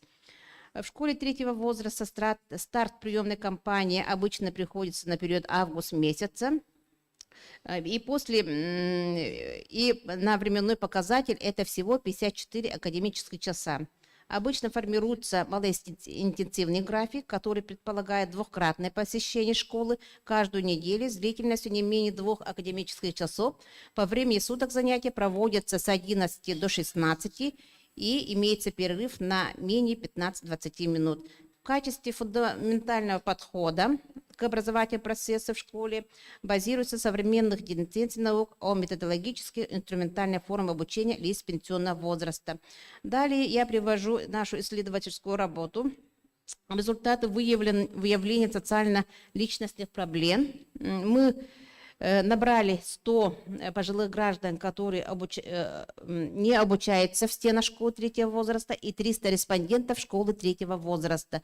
Разделили их на 4 группы, обозначили выявление социально-личностных проблем пенсионного возраста. И как мы видим в таблице, я вам покажу самое низкое – отсутствие смысла жизни. В первой группе пенсионеры, которые работают по своей деятельности. И в конце группа Г – это те люди, которые нигде не задействованы. Они и не волонтеры, и не работающие. У них отсутствие смысла жизни составляет 78%. Что касается аналитической обработки результатов эксперимента, тут явно выраженными представляются ожидания лиц пенсионного возраста от дополнительного образования неких позитивных эффектов социальной направленности. И в относительных цифрах после года обучения у нас выходит такая цифра, как повышение психической активности на 6%, активизация эмоциональной компоненты на 13,5%, уровень психологического комфорта в рамках занятий на 24%, Уровень заинтересованности и вовлеченности самих пенсионеров повысился на 33,4%. Это позволяет сделать закономерный вывод о том, что разработанная модельная система в Республике Саха-Якутия в виде школы третьего возраста отличается эффективной результативностью для пожилых граждан. Результаты опроса показывают у слушателей нашей группы улучшение ассертивности. Данные исследования демонстрируют, что чем старше человек, тем уровень ассертированности выше. Далее я привожу рисунок номер 2, где представлены результаты итоговой диагностики динамики социально-личностного самоопределения пенсионеров по показателям социальной активности и личностного развития. Два цвета у нас это личностное развитие. В начале было всего 52%. По окончании образовательный процесс она повысилась на 68%. И социальная активность в начале эксперимента всего было 38%. И в конце эксперимента составляет 79%. Эксперимент свидетельствует о результативности социально-личностного самоопределения пенсионера в процессе дополнительного образования при реализации предложенной данной модели. В анализе регионального опыта работы с людьми с пенсионного возраста в Республике Саха-Якутия выявлены основные цели. Внимание на экран. Это цели неформального обучения. Еще раз подчеркиваю, это цели неформального обучения. Во-первых, это формирование для людей пенсионного возраста таких условий, которые выступали катализатором к процессам самостоятельного образования, совершенствования применительно к различным секторам. Реализация отдельного направления развития, образуемого через социально-коммуникационную компетентность для пенсионеров, что несет в себе целью устранения потребностей в коммуникации. Третье – это создание фундамента и механизма для деятельности добровольческого типа. И четвертое – это реализация комплексных мер поддержки для детей пенсионного возраста, что направлено в приоритете на новые IT-технологии. Что касается политики, которую проводит государственный аппарат в отношении образования и социальной жизни пожилых граждан, то его основная ориентация выполнена только в отношении молодых людей. Проблематика относительно лиц старшего возраста полностью отдана на откуп самих пожилых граждан, либо же работодателей. Интересно, что законодательные акты характеризуются полным отсутствием поддерживающих мер в отношении инвестиций и образования старшего поколения. Это определяет и политику поведения работодателей. Если брать данные Росстата, то можно увидеть, что уровень подобные инвестиции крайне низок и составляет всего не более 0,35 от регулярного ФОД в организациях. С другой стороны, те программы обучения, которые профинансированы государством, как правило, не могут по качеству соответствовать образовательным потребностям, продиктованным современным тенденциям рынка труда. Их приоритетная ориентация сосредоточена для профессий с низким статусом и малой оплатой с полным отсутствием программ для тех, кто имеет среднее образование или высшее. И в конце необходимо отметить, что общая государственная концепция относительно образовательной системы для лиц пенсионного возраста все еще находится в разработке. Необходимо учесть наличие четкой системы формализации, синтез государственного и общественного статуса, интеграция в существующие системы образования непрерывного формата, использование известных наук и подходов, базирующихся на общепринятых концепциях андрогогики, государственная поддержка в частном секторе образовательных услуг и трансформация существующей системы управления с использованием инновационных форм, в части законодательства, экономики, административного воздействия и так далее. Подготовка специализированной прослойки кадровых работников, которые будут ориентированы на реализацию образовательного процесса у взрослого населения, начиная от классических преподавателей, заканчивая тьюторами и наставниками. Спасибо за внимание. И я хочу сказать, пользуясь случаем, если в каких-то улусах есть желание открыть филиалы школы третьего возраста, их у нас 18 официально, мы должны различить, это не только кружковая деятельность, а именно целый образовательный процесс. Мы можем оказать вам методическую поддержку и помощь, и, конечно, научное руководство. Всем желаю здоровья, берегите себя. Огромное спасибо. Спасибо, Наталья Николаевна. Спасибо. Ну, коллеги, слово предоставляю Марии Петровне Петровой, кандидату педагогических наук, председателю Общественного совета Министерства образования и науки Республики, члену Президиума Союза женских организаций в Республике Саха-Якутия. Ну, перед тем, как передать микрофон, я прошу извинения, потому что вот мне в мое время как-то пришло, вот в час времени как раз состоит выездное совещание председателя правительства нашей республики по проблемам первой школы города Якутска. Я обязательно в этом совещании должен участвовать, это как бы входит в мои полномочия. Так, действительно, решается проблема первой школы, но те, кто вот знает первую школу, ну, наверное, знают, но в скором времени мы эту проблему решим. Вот поэтому я должен удалиться. Перед тем, как удалиться, уйти, вот огромное спасибо за ваше выступление. Я поздравляю с наступающим международным праздником, женским днем 8 марта, прекрасным праздником весны. Я вам желаю крепкого здоровья, любви, удачи, процветания, творческих успехов. Спасибо вам.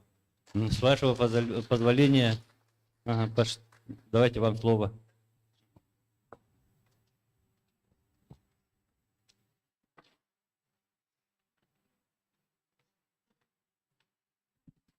Уважаемые участницы и участники этой стратегической сессии образования, мы с вами собрались в такой, на самом деле, крайне непростой период. И мы сейчас смотрим на то, что мы с вами сделали, и думаем о том, что дальше будем делать уже в каких-то новых, скажем так, условиях, да, о которых мы все с вами понимаем. Но мы с вами привыкли отвечать на вызовы. И наша российская ментальность такая, что мы не сдаемся, а трудности, наоборот, нас всегда мобилизуют. И я думаю, что мы тоже вот с таким же, вот, ну, скажем, энергией, да, и напором, особенно женским таким, да, будем все решать. И вот сейчас я хотела бы вкратце показать ну, такие интересные моменты, связанные с нашей жизнедеятельностью женской в образовании. Вот здесь, смотрите на слайде, что больше 76% женщин активного, скажем, трудоспособного возраста вносят свой экономический вклад. Это при том, что мы успеваем еще и детей воспроизводить, и ухаживать за ними, и растить их. Далее, больше 60% здесь у нас на самом деле это доля занятого населения. То есть женщин трудится больше, как будто бы, да, чем мужчин. И обратите внимание, что из этих женщин 38% имеют высшее образование, что тоже весьма неплохо. Далее, на следующем слайде вот, представлены те республиканские общественные организации, которые активно работают для, скажем, и развития женщин, и в то же время для женской активности в реализации социальных проектов. Это не все, конечно, организации, но основные. Теперь вот перейдем к образованию. Как вы видите, у нас из количества наших учителей 14 194 человек, 82% это женщины. То есть мужчин у нас подавляющее меньшинство. Не знаю, плохо это или хорошо, но такая картина. И высшее образование при этом женщины имеют больше 84%. Чуть-чуть до 85% нам не хватает.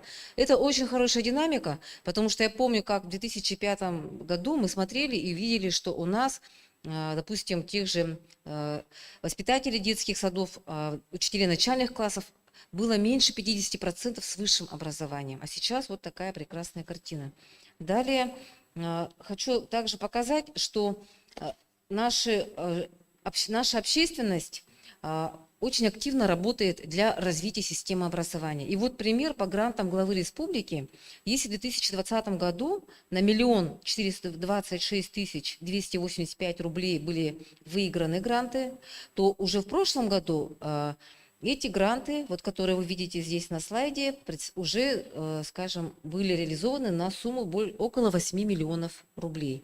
И мы видим в этом не только активность самого образования, но и очень заинтересованное участие общественности. И ваше предыдущее выступление, и родителей в том числе, и примеры выпускников это подтверждают. Ну, здесь такой очень краткий слайд про родительский совет города Якутска, но мы его все-таки пропустим, потому что уже очень хорошо себя представили. И хотелось бы перейти вот к предложениям в проект резолюции. Мы заранее собрали от выступающих предложения. Здесь вы их видите. Не буду их все зачитывать, но вот хочу немножко прокомментировать то, что и вкратце обобщить. Это то, что действительно нам с вами необходимо наращивать профессиональную ориентацию с тем, чтобы и этот посыл, который нам сказал директор пединститута Татьяна Васильевна Третьякова, что каждый достойный учитель должен воспитать себе достойную смену. Нам необходимо это активизировать.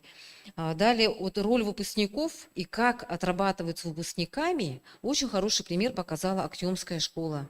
И, конечно, вот этот пример нам надо всем взять на вооружение. И это, по сути, каждая школа должна иметь свою ассоциацию, союз выпускников, который так вкладывается.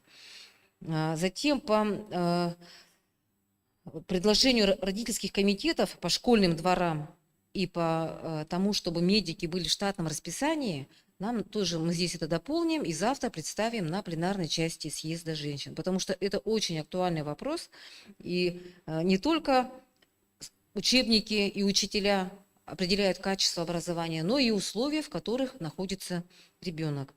И по обучению третьего возраста, который представила Наталья Викторовна, здесь мы видим тоже высокий воспитательный потенциал взаимодействия общего образования и вот как раз вот социальной сферы, потому что и наши дети, как волонтеры, тоже могут обучать старшее поколение, в том числе по информационным технологиям, и старшее поколение тоже может делиться своим жизненным опытом, навыками для нашего молодого поколения, которое в условиях пандемии растет с большими трудностями социализации и коммуникации. Вот это я вкратце хотела бы сказать. И в завершение поблагодарить вас всех за то, что вы поделились своим опытом, своими предложениями. Мы с вами, как говорится, женской, мягкой силой будем дальше работать. Мы, женщины, с вами этим и отличаемся от мужчин, что мы, не, может быть, не идем на баррикады, но мы с вами тихо, спокойно, методично делаем свою работу и стараемся вселять и уверенность, и спокойствие и в наших семьях, и в наших коллегах, и в нашем окружении. Поэтому всем желаю в преддверии 8 марта сил, счастья и удачи. Спасибо. Так, ну и сейчас мы, наверное, да, вот сфотографируемся, те, кто у нас самые стойкие. Да.